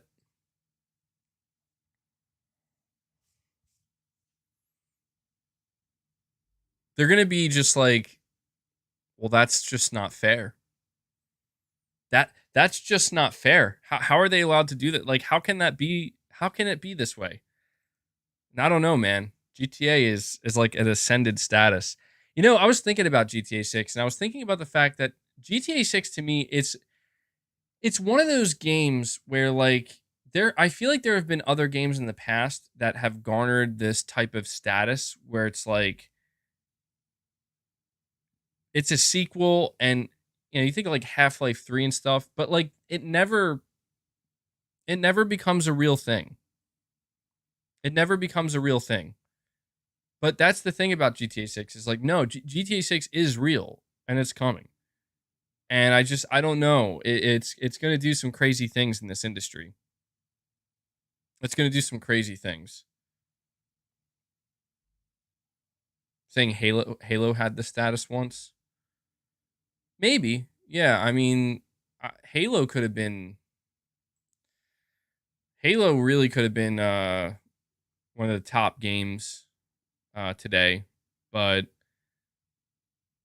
they really messed it up, as we know.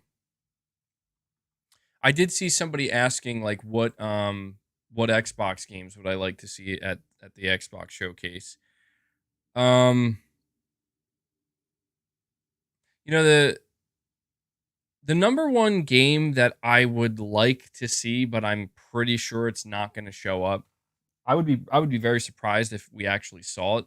But the number one game that I would like to see from Xbox is State of Decay 3.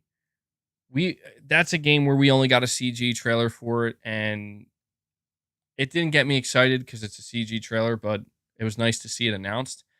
Um, I'm really curious to see what they do with that game because I've always had this belief that State of Decay 3 can like the potential for this game is very high. Like this universe, the mechanics they have, they could really make a huge like awesome zombie survival simulator here.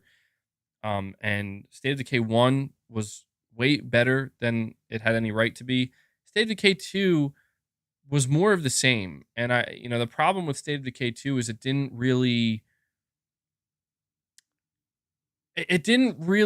improve upon it didn't tap into that potential. Again, it was just kind of like playing it safe, more of the same. And that's why I want to know if State of Decay 3 is going to be the game that's like, is it going to realize the full potential that this series has and basically bring it into the AAA space? But I know they've been having development problems. Unfortunately, I know that the founder of Undead Labs left, Jeff Strain, and other people have left. So I won't, you know, I won't lie to you guys. I'm feeling pretty apprehensive about State of Decay 3. Like I wouldn't be totally surprised if when we see it, it's like, like it's not looking that great. But that's a game I would hope to see. Another game I obviously want to see at the Xbox showcase. I want to see Hellblade 2. But more specifically, I would like to see some combat, just some raw gameplay, not necessarily something that's an on rails section. If they want to like have a showpiece moment and show that, that's fine. But I want to see some gameplay as well. What else? So obviously Fable. Fable would be cool. I don't know what to expect from it, but I just know that it's gonna, you know, I know that it's a game that a lot of people are expecting to see. What else? What else? I know people want to see Avowed. I don't care about Avowed. If it looks cool, cool, but it's just not my cup of tea. What else? So an interesting one will be if the Initiative shows up with the Perfect Dark reboot. Wonder how that's going to go. Oh yeah, the Indiana Jones game. True. I keep forgetting about that. Yeah, I do wonder what Bethesda stuff we'll see. I do wonder if we'll see like you think we'll see like a new Doom or Wolfenstein? Maybe. That'd be pretty big.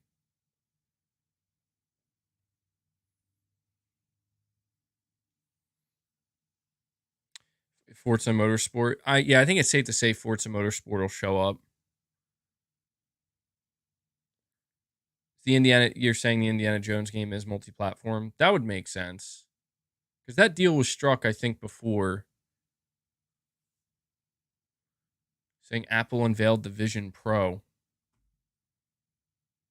The Vision Pro. Is that a VR headset?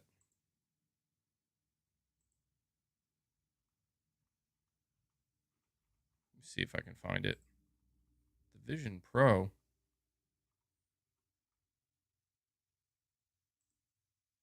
Let me see. Why can't I find it? Oh, there it is. It's a mixed reality headset called the Vision Pro. It looks like uh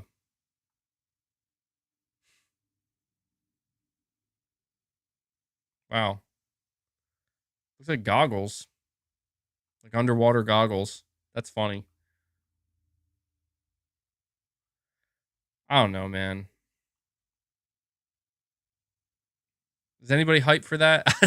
Is anybody hyped for Apple's new augmented reality? What's the price? Oh, who saying the Vision Pro equals $1,500? Yeah, okay, I guess it's 1,500. I don't know why I didn't see a price here. Um, it looks kind of crazy though. Like I'm looking at the images of how it's used. It's pretty cool.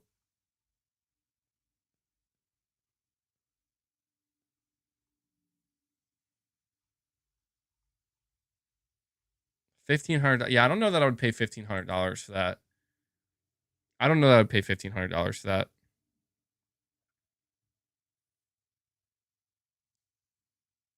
1,500 for an unproven headset.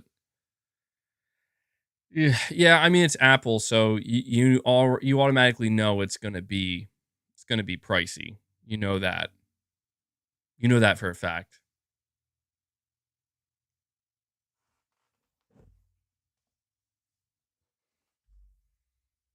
I didn't even know there was an Apple event going on though.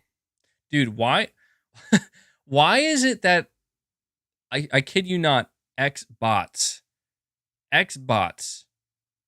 is trending on my what's happening Twitter tab. Like what? Okay. That's super random. I'm like checking right now to see uh on the UK charts, 79% of Street Fighter 6 sales were on PS5, 13% on Xbox, and 8% on PS4. Okay. Um I feel like that's kind of par for the course. Isn't that usually how it goes?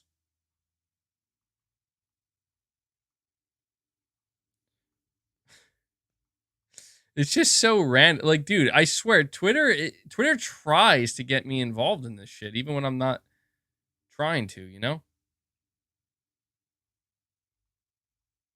like why?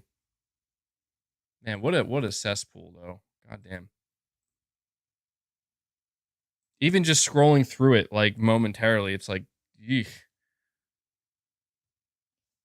it's bad, dude. Twitter is not the real world, MBG. No, it definitely isn't. Twitter, yeah, I don't know. I've been avoiding Twitter. I haven't been on Twitter in a minute. Like I go on sometimes just to check to see if anything's going on, but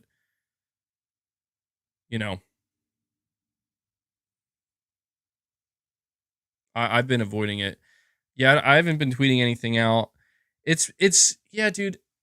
I don't know why I've built a following on Twitter. It's really weird to me because like I've been thinking about this for a long time. I'm like, why do I have a following on Twitter? Like, what purpose does it serve? I don't think it doesn't serve any purpose. It really doesn't.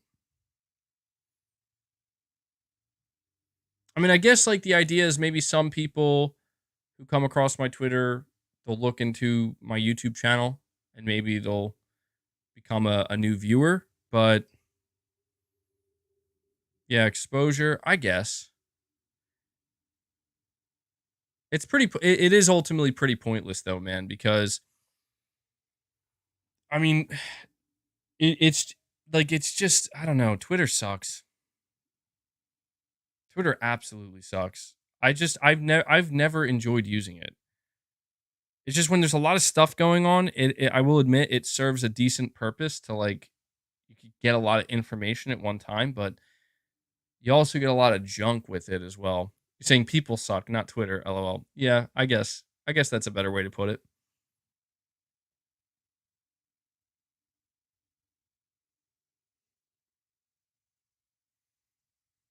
Saying a lot of fanboys follow. Yeah. Yeah, I will admit that over the years of using YouTube and using Twitter, I've noticed there is a pretty severe disconnect where the toxic fanboyism stuff is way more rampant on a place like Twitter. than on YouTube.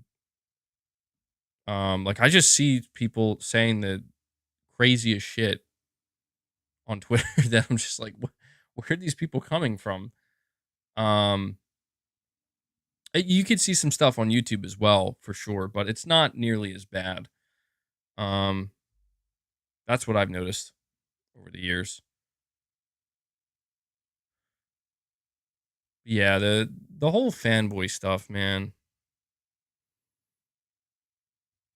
It gets tiring. It does. It's exhausting.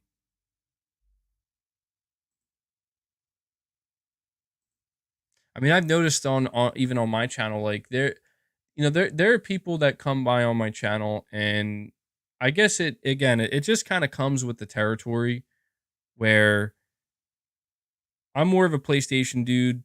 Obviously, I have a PlayStation channel. That's the main focus. We talk, obviously, as you can see today, we talk about Xbox, we talk about other things as well. But there are people like when they enter my channel, they come in with like an expectation where it's like they have I guess they're kind of closed minded in a way. And I'm sure this goes for any like if you're it's not just PlayStation. It's like if you're an Apple channel, if you're an Android channel, if you're a Microsoft channel, if you're whatever. Like people kind of have this expectation where it's like the second you say something that they don't agree with, it's like, well, yeah, I'm out, bro. Like I'm just like, well, okay. I mean, again, I think it just kind of comes with the territory, but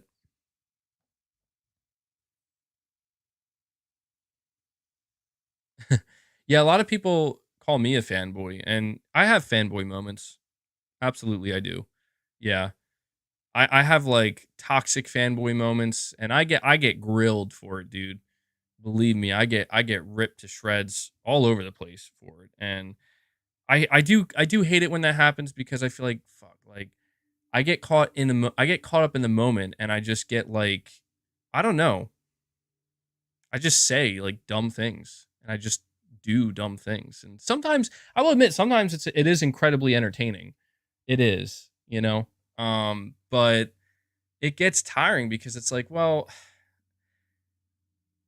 it's just like I have a choice that I can make, right? Like it's like I can do things in the moment and just let it flow as it's gonna flow. And in doing that, there's always a risk. It's like, dude, you're live. You never know what's gonna happen. Or, I could sit back, be patient, evaluate, and you know, wait it out and let things calm down and have a more calm, relaxed approach. And I will admit sometimes I'm torn between, what I would like to do in each scenario. Because I do notice that these times, like anytime I end up saying something regrettable, it's always when I'm live. Like it's always when you're saying so many clip me after the showcase. Oh yeah, I have no doubt about that. Dude, so what's crazy is like I got a lot more viewership on the PlayStation Showcase stream than I expected to get. And I knew like while I was doing that stream after the show happened, I knew I was like, "Oh man. See, this is what I mean." Like imagine if I never did that live stream, I could have just watched it on my own and been like, "Yo, have my own personal reaction to it," and then like made like some kind of like really well thought out, well constructed video. But at the same time, it's like, I don't know, like to me, that doesn't sound very fun to me. You know what I mean? I think that's what it comes down to is sometimes I'm just looking, I don't know. I'm not saying I purposely look to stir the pot. It's not that. It's just that you're saying, bro, you went up like 2K viewers at the end. Yeah, I know, man. It was a little bit unexpected. Saying calm is boring. Yeah, it's tough, dude, because I don't like to. I will admit, like sometimes on the channel, I do start to worry a little bit. Like I start to get worried that like, do people expect like, is this like an entertainment value thing? You know what I mean? Like, do people expect entertainment from my channel? Because I know there are entertaining moments, and I know that people like the the rants and they like the, they like the over the top stuff because sometimes that's just naturally how I am as a person. I can just be over the top and ridiculous at times. It's just how I've always been, but it does sometimes work to my detriment. Um, and it does make me question, like, you know, is that what I like? Am I okay with that? Is that what I want the channel to be? I mean, well, you could argue that's what the channel's been for a long time. But it is what it is, It is what it is. Like my whole thing is I'm trying not to overthink things these days too much. Um, and I have a tendency to get caught up in certain like different arguments, different points that people are trying to make, and in getting caught up in that, it it's just like, well, I have found more recently that when I basically cut myself off from certain things, and I just isolate myself to a certain degree, and I don't allow any outside influence like from the internet or anything, and I just evaluate things for myself and just purely focus on, well, what is my natural, like, what's the first thing that comes to my mind here, just naturally, like no outside influence, no nothing, just me and my thoughts. What is it? And that seems to help a lot. I gain like a lot more clarity on things, and it's pretty nice. It's pretty nice. I think MBG rants are the best. Yeah, I mean, I don't know. That's the thing that I know that that's a big part of what people expect at times. MBG or Crackdown 3 rant was the greatest piece of content ever created on YouTube. Well, damn, dude, that's a hell of a compliment. Yeah, I don't know. Sometimes I will admit sometimes I don't necessarily enjoy the like I can't say I don't enjoy the rants in the moment, because whatever I'm ranting about, I definitely feel passionate about and I definitely have something to say. But the thing I don't like about it at times is that it's just, I oftentimes think to myself, like, because I've always been a believer in life, it's not what you say, it's how you say it. And I think, like, I've always taken that to just simply mean that you can get a point across in many different ways, and that's what you're in control of. You're gonna feel how you feel. You're gonna have your opinions, but how you choose to express it or get it across is fully in your control. And that's where it's just like sometimes after I have like these like rant moments, these like just in the moment like reactions, I sometimes think to myself, like, man, there was probably 5 different ways I could have said that in a different way and got the exact same point across. But sometimes I think I just go totally like immediately off the rails, where it's like, but this is how I'm going to say it and this is how I'm going to do it. David says, MBG once again making a video about Xbox. MBG, you need help. Why do I need help? Wait, why do I need, like, I'm confused, David. What do I need help with? Is this video that insane? Now you have me questioning everything. I thought we were having a pretty decent discussion this whole time. MBG returns to Xbox, the biggest upset in YouTube history.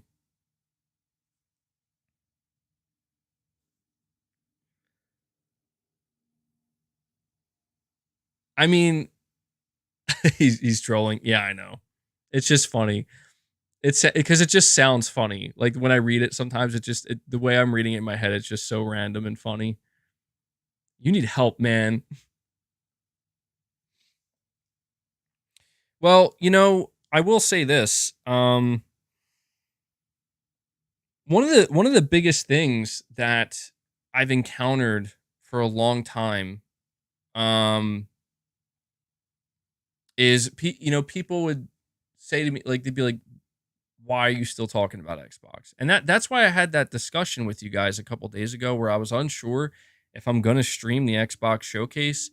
And I do feel like I owe it to you guys, truthfully. Like, I know that a lot of you guys, I have created an expectation on the channel where it's like, yeah, we do talk about Xbox at times, and I don't hide that fact. None of us hide that fact. And I know a lot of people are expecting me to tune into the showcase. And I don't think that, I mean, don't get me wrong. I know that there are some people hoping that Xbox has a bad showcase. I know that there are some people hoping that Xbox, just kind of falls flat on their face, just like there were people who were hoping that that would happen with PlayStation. Um, and it's just like I feel like I have been involved in the like console wars and like the fanboy wars and stuff like that for a long time, and I won't lie, there's been like this desire for me to just kind of get completely away from that, and that's why I do like take a step back and sometimes question like the way I present my content, the way I react to things, the whole rant stuff. And I don't know.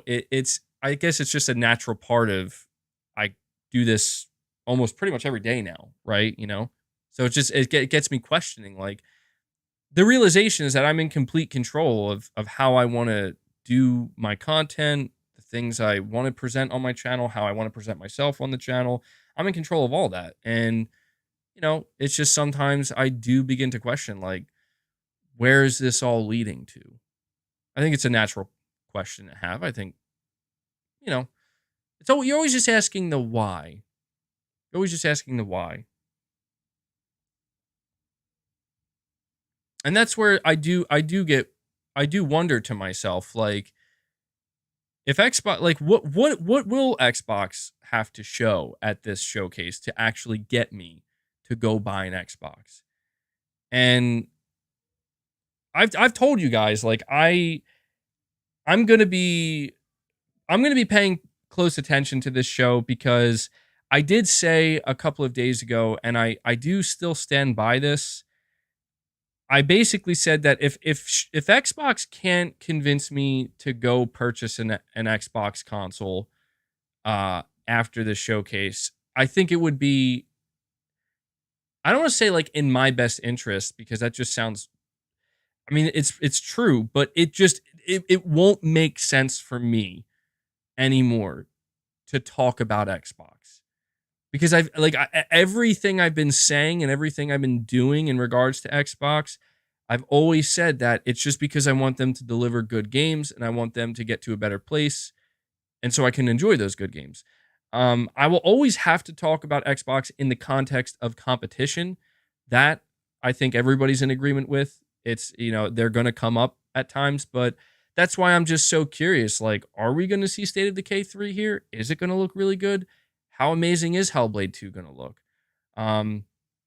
It's just one of these things where I almost have this intense desire to just stop ever talking about Xbox because it almost every time it becomes like a fanboy thing, and I get wrapped up in it, and I do partake in it at times, absolutely, but it's just like it becomes toxic, and that never feels good. It don't get me wrong, like it can be entertaining, yes, and it can, it can result in even like good things for the channel, no doubt about that. But on a more personal level, it just starts to feel like I don't, it does make me question like, am I enjoying this? MBG, can you clarify what you mean?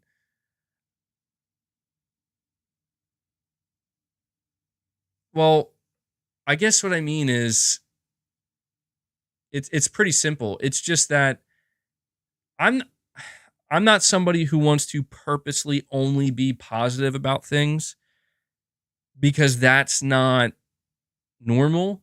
Like, that's not real life. There's good and bad in everything, and there's nothing wrong with acknowledging that and being critical, and it's necessary, especially for growth of any kind. Um, However, it just seems to me that there's this off balance nature to my channel. There's this off balance nature to my channel, and it's been this way for a long time. And I understand the irony of me saying this when the title of my stream today is Xbox just responded to Sony Showcase in a big way.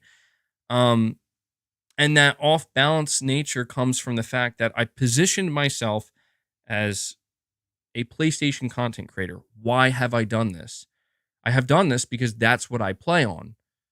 However, I have noticed that throughout the years, like I've still continued to talk about Xbox and acknowledge Xbox. And a lot of people have pointed out to me, were like, dude, it just seems like you really only acknowledge Xbox when they're, having bad moments. I don't think that's totally fair. I think anybody who's been following me for a long enough time, you would know that I do also acknowledge their good moments, but I won't lie to you. And it's just obvious. I'm definitely not the loudest person in the room when Xbox has like a big moment. Maybe I can't be because there's other YouTube channels out there and content creators dedicated to doing that exact thing. But it's just that I think about how a lot of times in the past I have reacted to other people and other content.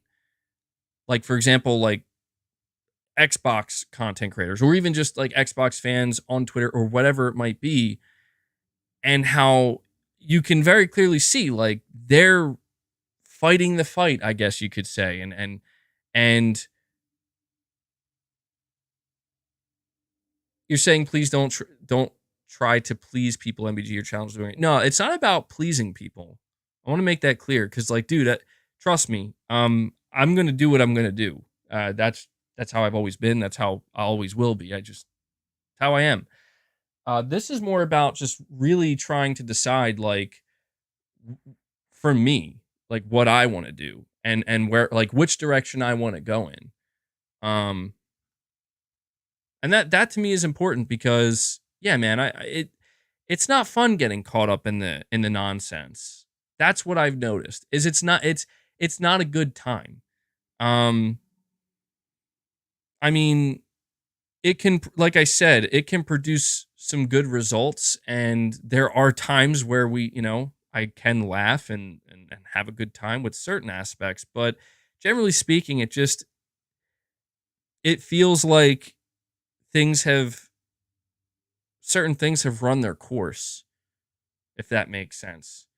It's kind of like the whole conversation with like Ratchet and Clank Rift Apart going to PC, right? Like I see, like I'm looking around and I'm like, there are PlayStation fans getting pissed off and angry, and then there are not PlayStation fans. I don't know, I guess trolls or Xbox fans or whoever they might be, shitting on these guys and shitting on Sony and creating all this noise about it.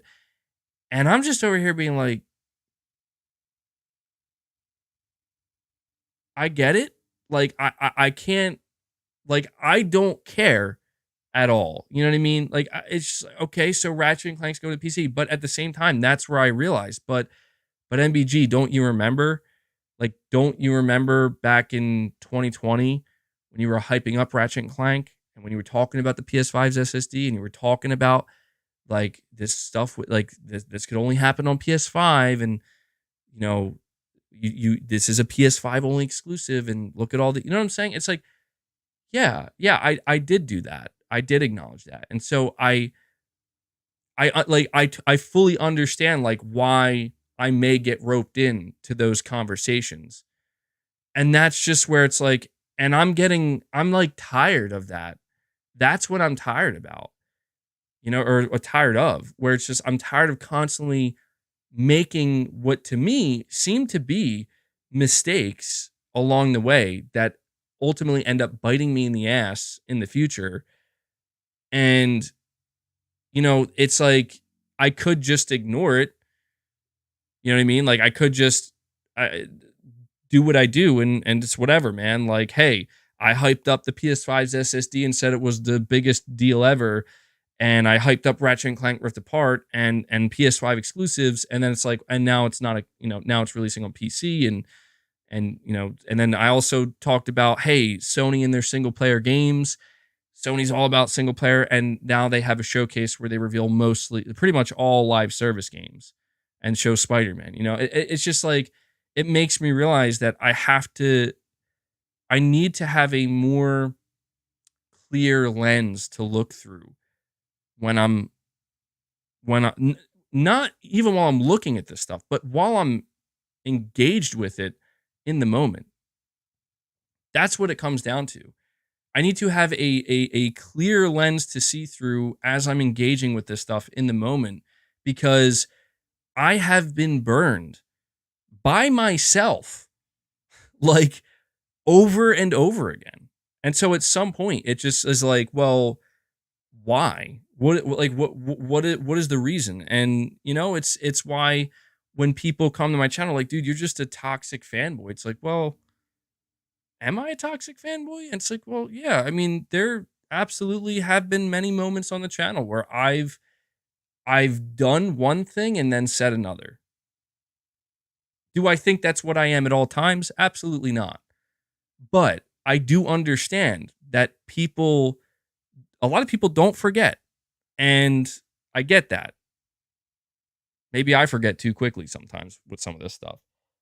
But it's like, yeah, it comes with the territory. And I guess I just feel like I owe it to myself to just be more objective about things, to be more. You're saying MBG, I have no enemies arc. Yeah. It's not about having enemies, man. It's just like, it's not about pleasing people. It's not about, like, dude, no matter what I do, I could literally become a monk. Okay? I could literally become a monk. Somebody will still hate me. Okay? It's just how it is. And this isn't about trying to prove anything to anybody or to please anybody. It's just a natural conversation that I'm having, because it's like, I'm just always thinking about, like, what do I want to do with my content, with my channel, with myself, and with my audience? And those are just questions that naturally come up. And PlayStation Pete, I'm sorry, man. I just realized you have a super chat here. You're saying, in Star Wars Jedi Survivor, there's a trophy glitch for I'm a Living Legend. Beat all boss adversaries. 13 2 rankers. I don't know why can't I say that right? Rankers? And the trophy did not pop. Yeah, you might have to look into that, PlayStation Pete. I've been playing Star Wars Jedi Survivor. I have not been trophy hunting in that game. I've unlocked some trophies so far, but I haven't even looked at the trophy list.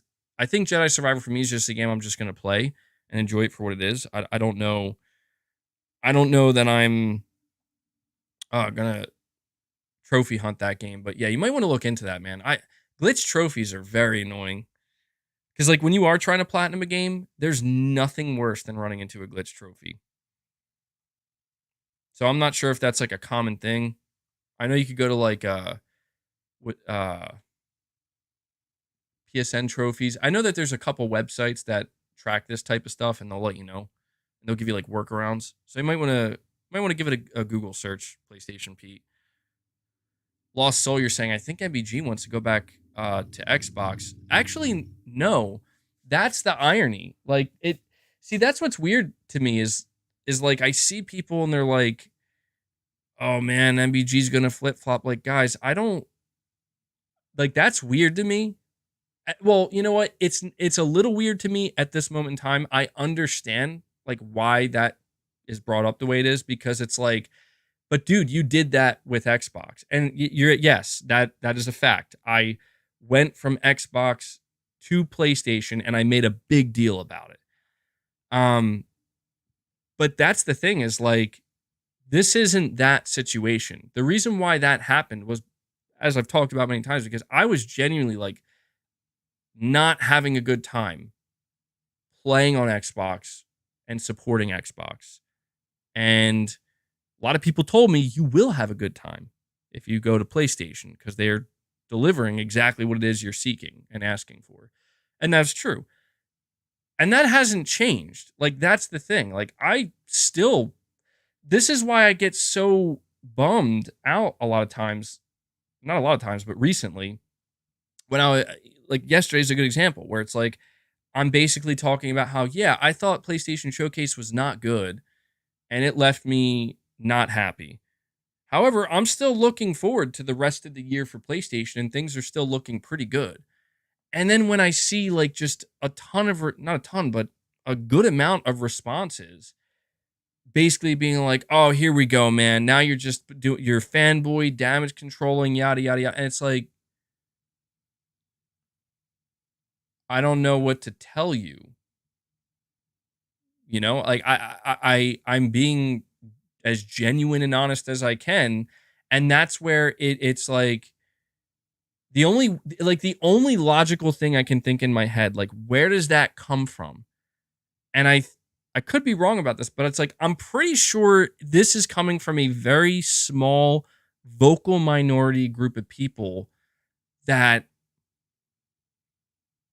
I have essentially created this kind of cycle where it's like, oh yeah, MBG, he's that PlayStation fanboy that also still talks about Xbox, and he also is just like totally 100% like everything Sony does is good, you know. And I know that there are people out there that they think that, you know, and they view me as that. And well, I mean, there have been times where I came off like that for sure.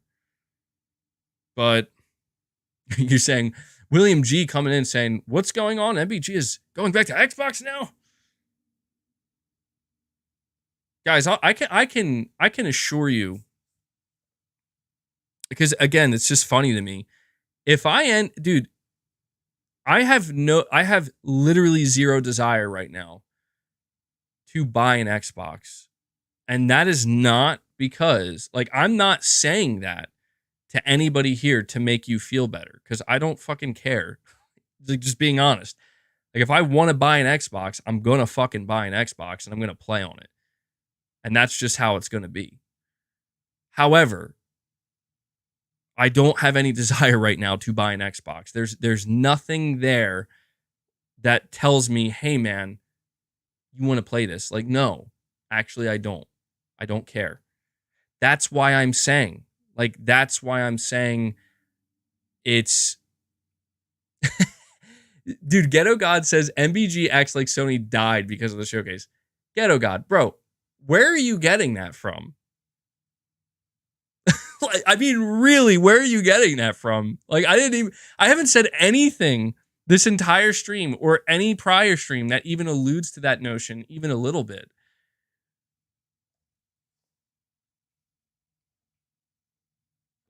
Ghetto God laughs. No, but it really is just, this is why I'm saying, like, if I walk away from this showcase, because I know how it is, man. Like, people have the assumption, and I don't blame them for this. People have the assumption that MBG, you already know how you feel about this showcase, and you know exactly what you're gonna do after the show. No, I really don't. I really don't. Corey Landiga says, MBG, don't get too loud. Boss will be forced to lay a whooping on you. Yeah, I've been noticing people have been pointing out to me that at certain moments when I like get louder in whatever I'm talking about, like my voice, the pitch just rises. Sometimes Boss gets a little startled. Now, Boss is good. Boss would never attack me. It's like the end of the stream, he jumps on pounces on my head, rips my hat off. I appreciate it though, Corey. Thank you for the super chat, man. I appreciate all the support. You guys have been very, very kind, very generous. We have I don't mean to keep saying it, but it's worth saying as long as it remains true, and that is we have a very kind and generous community here, and very supportive community, and I really really am thankful for that. Sal, you're saying exclusives going to PC is the reason why I still don't want a PS5. If Ragnarok, the system seller, goes to PC, then PS5 is irrelevant, just like Series X. And you know, here's the thing, Sal. You're totally. That's a that's a fine opinion to have, man. Like who am I to say that you're wrong for that? I'm not going to tell you you're right or you're wrong. All I'm going to tell you is, and that it's fine. Like if you, I just think that, Sal, I think the framing of the way you're wording this, and I think this is where, like, when we talk about some of the um when we talk about like some of the toxic rhetoric that goes around, I think this is kind of part of it, where it's like what you're saying, again, it's not wrong or right. It actually kind of goes back to, it's not what you're saying, it's how you're saying it and how you're phrasing it. You're almost insinuating that you are angry that Sony is not giving you a reason to own a PS5. And instead, you're almost upset that Sony is making you stay on PC because they're willing to release games on PC. And my whole thing with that is like that, like I think that's a flawed mentality to have. Like again, I'm not saying you're wrong. Like you're allowed to feel how you feel, man. I just think the mentality of I'm gonna be angry about this, like I'm gonna be upset, I think that's flawed, because it's like, dude, it doesn't like it doesn't matter because it doesn't ultimately affect you. Like you're saying, like if Ragnarok goes to PC, then PS5 is irrelevant. Like maybe to you, but what about to the millions, the nearly 40 million other people that bought a PS5? You think they're all just going to say collectively, guess the PlayStation 5 is irrelevant? They're not. At least hardly any of them will. I think, Sal, like what you have to do, or my suggestion to you, and this is to anybody who has this type of mentality, and I've learned this over the years. My suggestion to you is you really need to ask yourself where it is you would like to play your video games and why. That's all it comes down to, man. That's all it comes down to. Because I've learned that through the years of doing, doing this channel and following PlayStation and Xbox, the conversations that surround video game exclusivity, they are important to have at times because they're necessary. But what I've ultimately learned is that the only thing that's going to matter is the individual's mindset. And that's it. And I think this is the reason why I'm so focused on this right now, and I'm talking about it so intently, is because that's where I've gotten like dragged to all different, different mindsets constantly by Sony fans, by Microsoft fans. Like I've just been all over the place. And that's because I just failed to ultimately ask myself, like, what is it that I'm looking for in video games? And where do I want to play those video games? And if I come across like a comment or a certain mentality that says you should care about this, I need to really ask myself, but do I actually care about that? And if so, why or why not? And that's all I'm suggesting you do, Sal. Is just, I would recommend asking yourself, why does it matter to you if Ragnarok goes to PC? Because it will, not right away, but it will at some point. It could. Ragnarok might not come to PC until the PlayStation 6 generation, for all we know, but that day will come. And it just sounds like you're sitting here getting ready to be angry about it. And it's like, rather than do that, why don't you just say, I'm going to buy a PS5 to buy God of War Ragnarok because I want to play God of War Ragnarok right now. Or if you don't want to play God of War Ragnarok right now, just sit back and be patient and enjoy gaming on PC, and just eventually it will come to PC. But I'm just trying to explain to you, man, that there's no reason to be upset or angry. And this is where I realize, like, this is why PlayStation fans have been made to look like fools.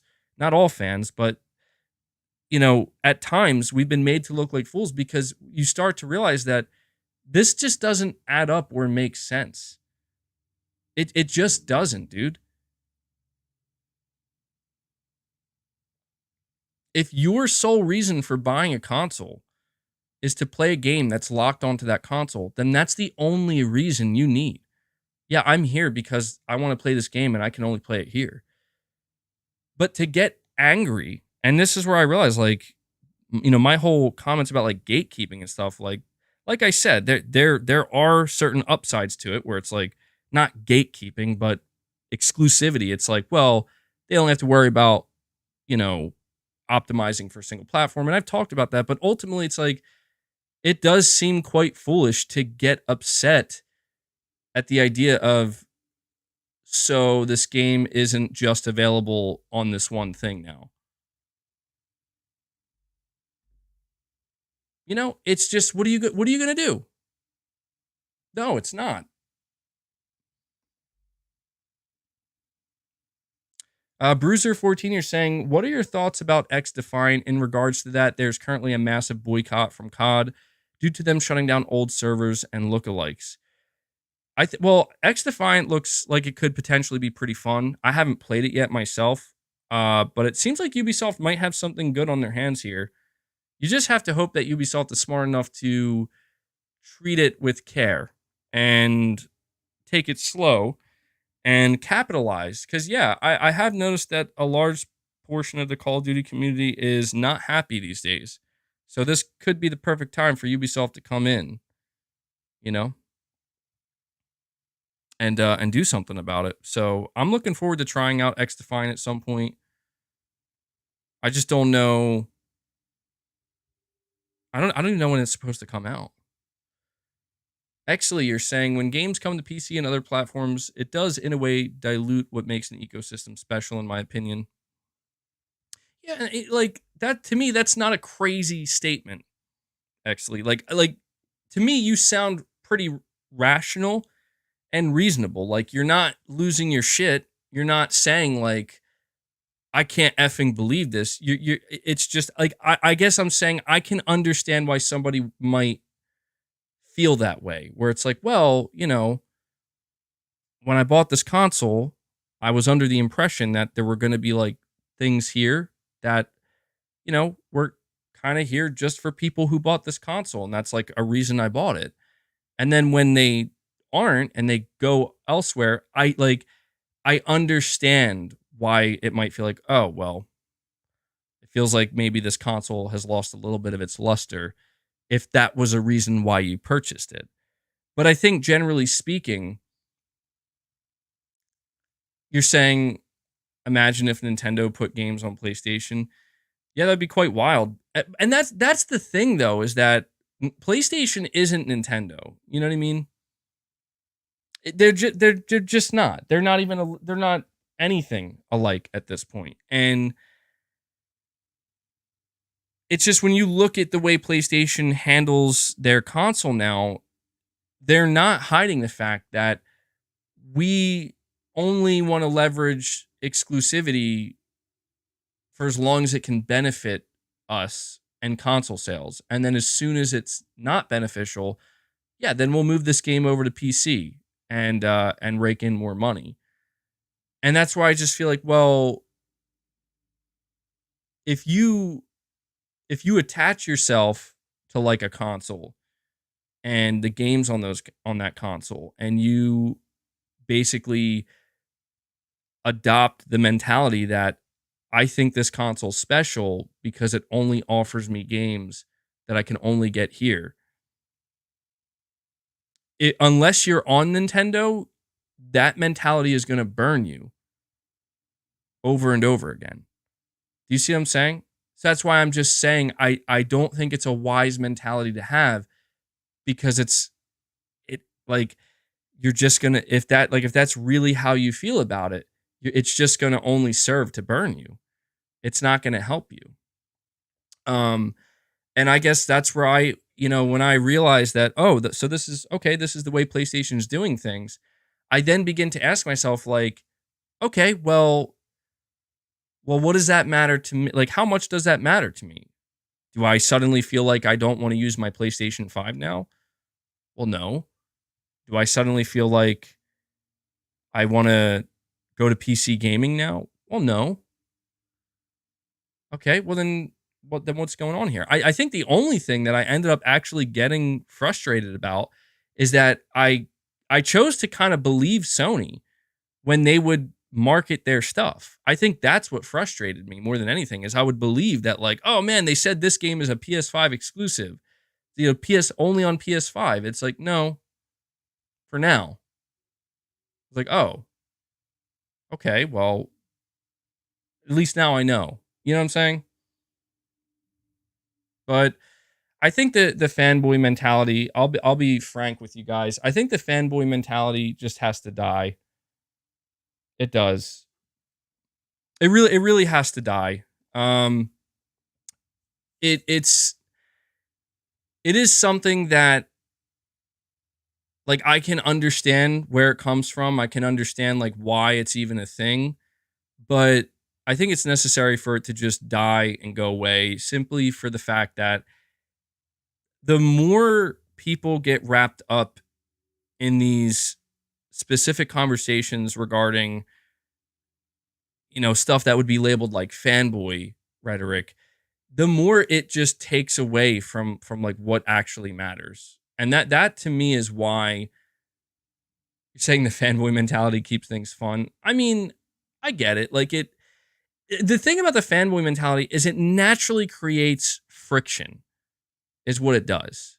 It naturally creates friction, and that friction ultimately leads to conflict of some kind, you know? Conflict of some kind. But I guess it's just like at some point for this cuz that's the thing is like when you start to see people getting like upset about things. That to me is the part that that's where I'm like I okay, I kind of understood up until this point where like once people start getting upset about things, that's when I think, well, okay, like, but is it really worth feeling that way over video games? Like we're, because like that's what gets me about it is like I understand, different platforms and consoles having their own identity and standing out and giving people incentive. I get that. And that will continue. That's just how it's gonna be. Like I said, exclusivity will always exist to some extent, you know? But to me, it just gets to a point where it's like when people find themselves getting upset over it, it's like, well, I get it, man. Things sometimes just they change and they don't go the way you want. And I think that when anybody finds themselves at that point, the wise thing to do might be to just take a step back and ask yourself, like, well, what are you in this for? You know what I mean? What are you in this for? You're saying you keep saying this and then you go right back to being a fanboy, lol. Oh, that's what I mean. It is a I think that no matter what I do, like I will always be viewed as a fanboy. Like I could announce tomorrow, hey guys, I'm no longer a PlayStation centric channel. I'm going to cover everything. I'm going to cover PlayStation, Xbox, Nintendo, PC, and everything in between. And there will still be people that'll be like, nah, dude, you're a fanboy. You know what I mean? And it's just like, oh, okay. Do you know why now let me ask you, do you think I don't do that for that reason? Do you think that I don't do this because oh well, people are just going to see me as a fanboy no matter what, so I may as well just stick no. I don't because like I'm not that interested in most of those like I don't play Nintendo. Why would I cover Nintendo when I don't play Nintendo? Why would I talk about Nintendo when I don't play it? And that is why I'm saying that with this Xbox show, I have not engaged with Xbox in literally years at this point. And it really is getting me to a point where it's like, I cannot, in good conscience, talk about Microsoft at all if I'm not going to care anymore about what it is they're doing. So, to me, I'm not saying it's like a for me, it feels like a make or break showcase. You know what I mean? Like on a personal level where it's like Xbox has got to get me re-involved because if they don't, I'm out, bro. Like, and I don't mean that as like a F you Xbox. Like, no. I mean, it really is just like there's no animosity. It's just, okay, uh, that's that. That's a wrap. You know what I mean? Um, PC gaming, again, if I gamed on PC, I would talk about it, but I don't. I'm a simple gamer. I just play on PlayStation 5 and that's what I enjoy. And um yeah, it is what it is, man. So it would I'll be honest with you, I'm not expecting to walk away from Xbox Showcase thinking to myself, yeah, I'm never playing Xbox ever again. I'm done.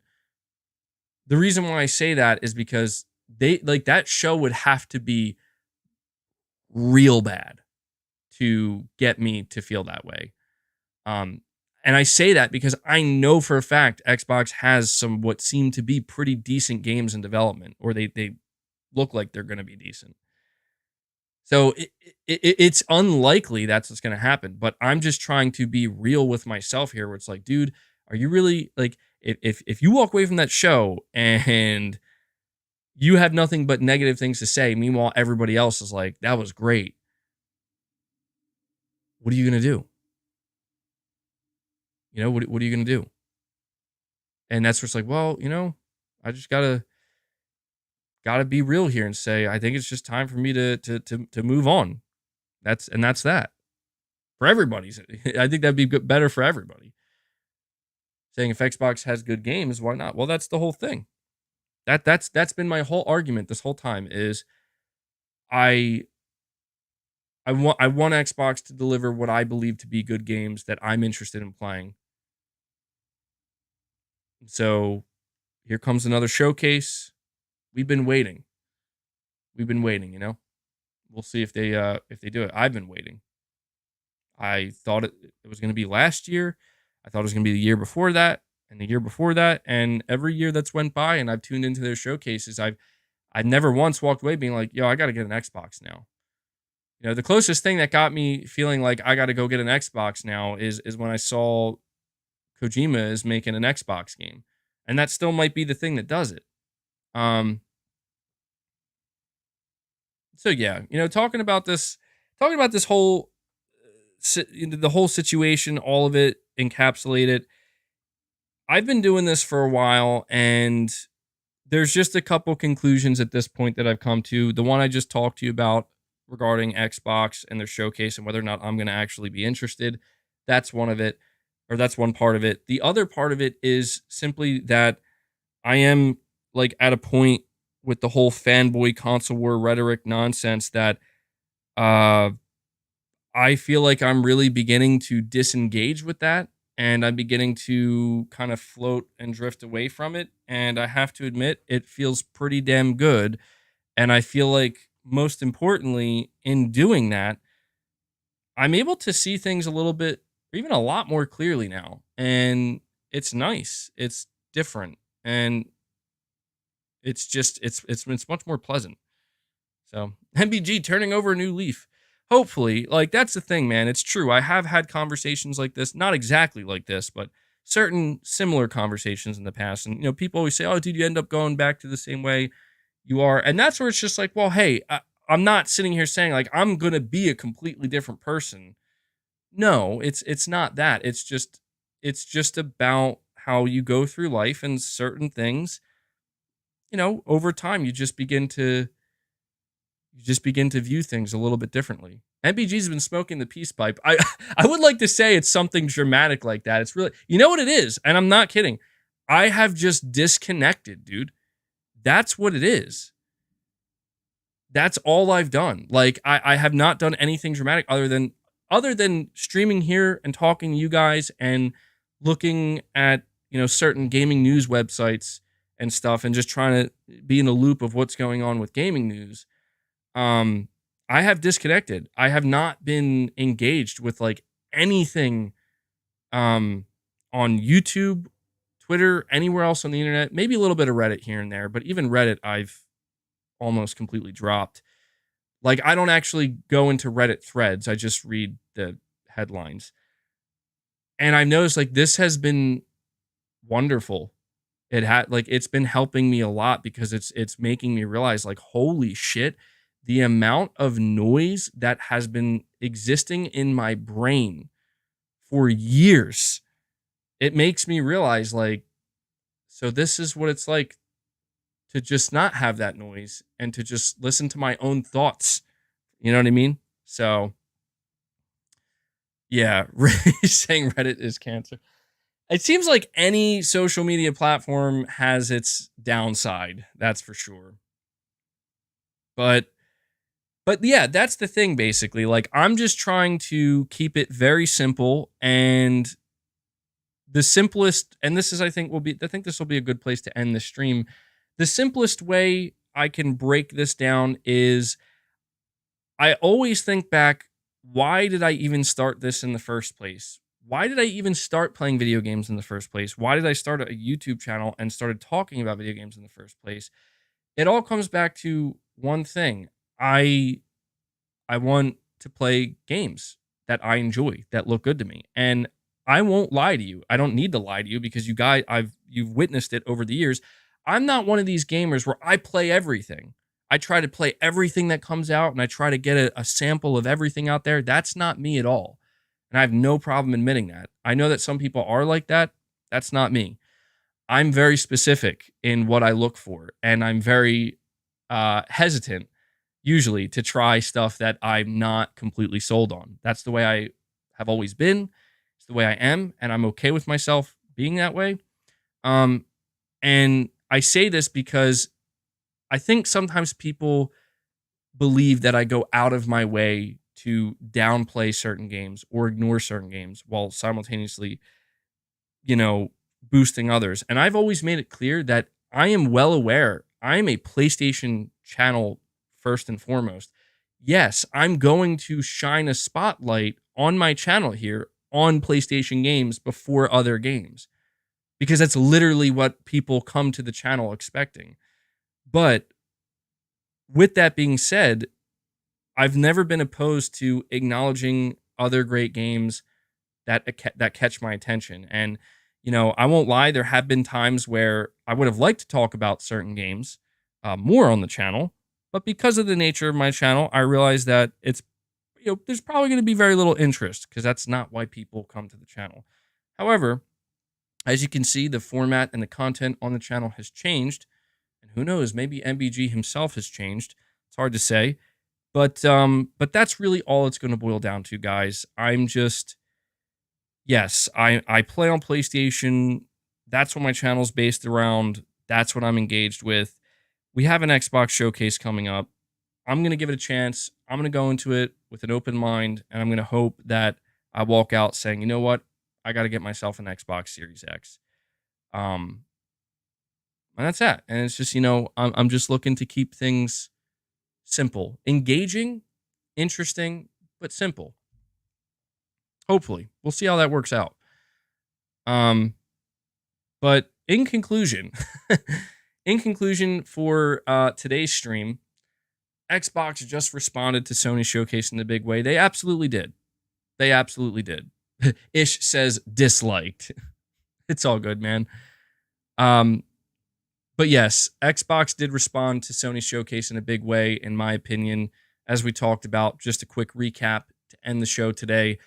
Aaron Greenberg confirms there's going to be no CG-only trailers at the Xbox Showcase. Everything's going to be in-engine. There's going to be gameplay, and there will be cinematics. We have to be a little bit careful about the in-engine stuff, but he also confirms there's going to be no movie trailers, and it's going to be not just games that are coming in the next 12 months. So basically setting up a show that may be very different from what we got from PlayStation show, depending on just how much first-party stuff they plan to reveal and showcase. And Zero Dragonite Bad, you're saying fanboyism can be okay and good fun. It's when it turns personal, toxic, or costly that it becomes a problem.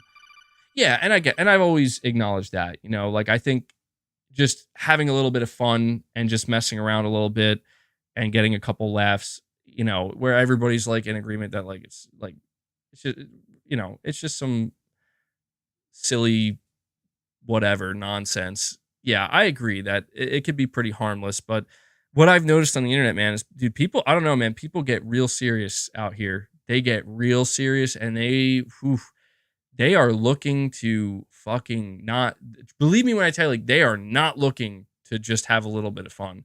They're looking to fucking annihilate people. And that's not too surprising. I mean, that happens across all different sectors of the internet, but it's just like, all right, man, well, hey, to each their own.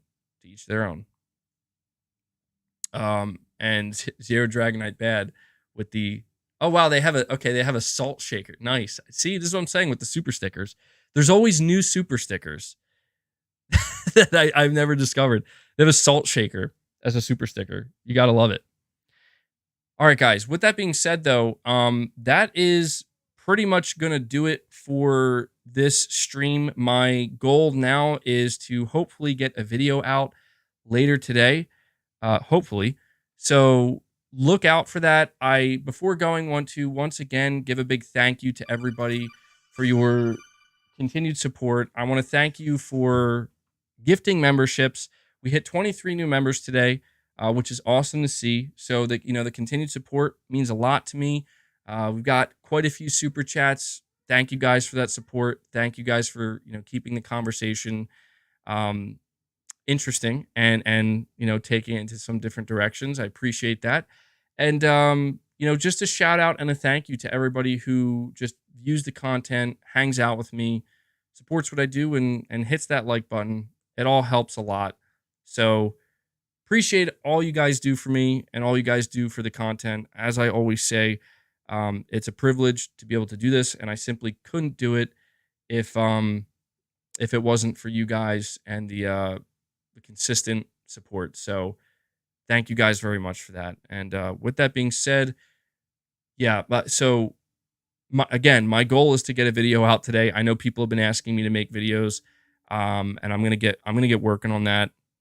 So look out for that, and we'll see if there. I'm hoping to do another stream tomorrow. We'll see what topics pop up, what the topic of the day for Tuesday can end up being, but. That does it, guys. Until the next stream, I'll catch you later. And really quick before we head out, we have Emmanuel Parry coming in at the absolute last second, gifting a membership, bring us up to 24. I mean, and there we go. Emmanuel Parry gifting I appreciate that, dude. Emmanuel Parry is like, you know what? We got to get it. We got to get it to the 25 mark. We got to hit the goal today before the stream ends. So, shout out to you, Emmanuel Parry. I got to give you a Keanu for that one. W's in the chat for Emmanuel. That's pretty cool. I wasn't expecting that. And then Cam Slash comes in as well and brings us up to 26. 26. So not only did we hit the goal of 25, we went past it. We hit 26 today. So thank you guys so much for that. Thank you guys so much. You're saying wait another 5 minutes. Oh yeah, to make it a even 3 hours. Yeah, it's always nice to like end a stream where it just says like 3 hours, 2 hours, 4 hours, whatever it might be. But thank you guys so much for that. I appreciate you making sure we can hit our member goal for the day. Do a little crazy Arnold, celebrate, and that's it, guys. So Cam Slash, Emmanuel Parry, shout out to you guys. And that does it. I hope you guys enjoy the rest of your day, and look out for the next stream because, as you know, it's going to be coming very soon. And Domingo 813 has to get Domingo 813 real quick has to say, how about them T-flops, MBG? Exactly. You know what? Now I have to go on another 30-minute rant because you brought something back to my mind here. I'm kidding. I'm not going to go on a 30-minute rant, but I do. You know what? Actually, I do have something to say about that. Domingo. See, Domingo knew. He's like, I know exactly how to hook MBG right back in. Make sure he doesn't end the stream. I just want to say this. You bring up T-flops. Back in 2020, when these consoles were announced and we got the specifications, I do want to admit, like, that is a prime example of I dove headfirst into the fanboy rhetoric where we're talking about teraflops. We're talking about teraflops. Why are we talking about teraflops? I have no idea. What does that have to do with how I'm going to play games on my PS5? I don't know. But everybody was talking about it. And, apparently Microsoft had more T-flops. And I ran with a rumor. Yeah, the PS5 is going to be 13 teraflops. That's what we're hearing, right? 13 teraflops. And it's just like, what the, you see what I'm saying? You live and you learn. But Domingo, that's the whole thing, man. The teraflops don't matter. They never have, and they never will. The games are what matter. So, Sony told y'all. He did. He did. Cerny warned us. And I didn't listen. I didn't listen. I didn't listen until it was too late. All right, man. I appreciate that super chat, Domingo. But that's it. That's officially it for this stream, man. I will catch you guys hopefully sooner rather than later in another stream. But until then, take care, everyone.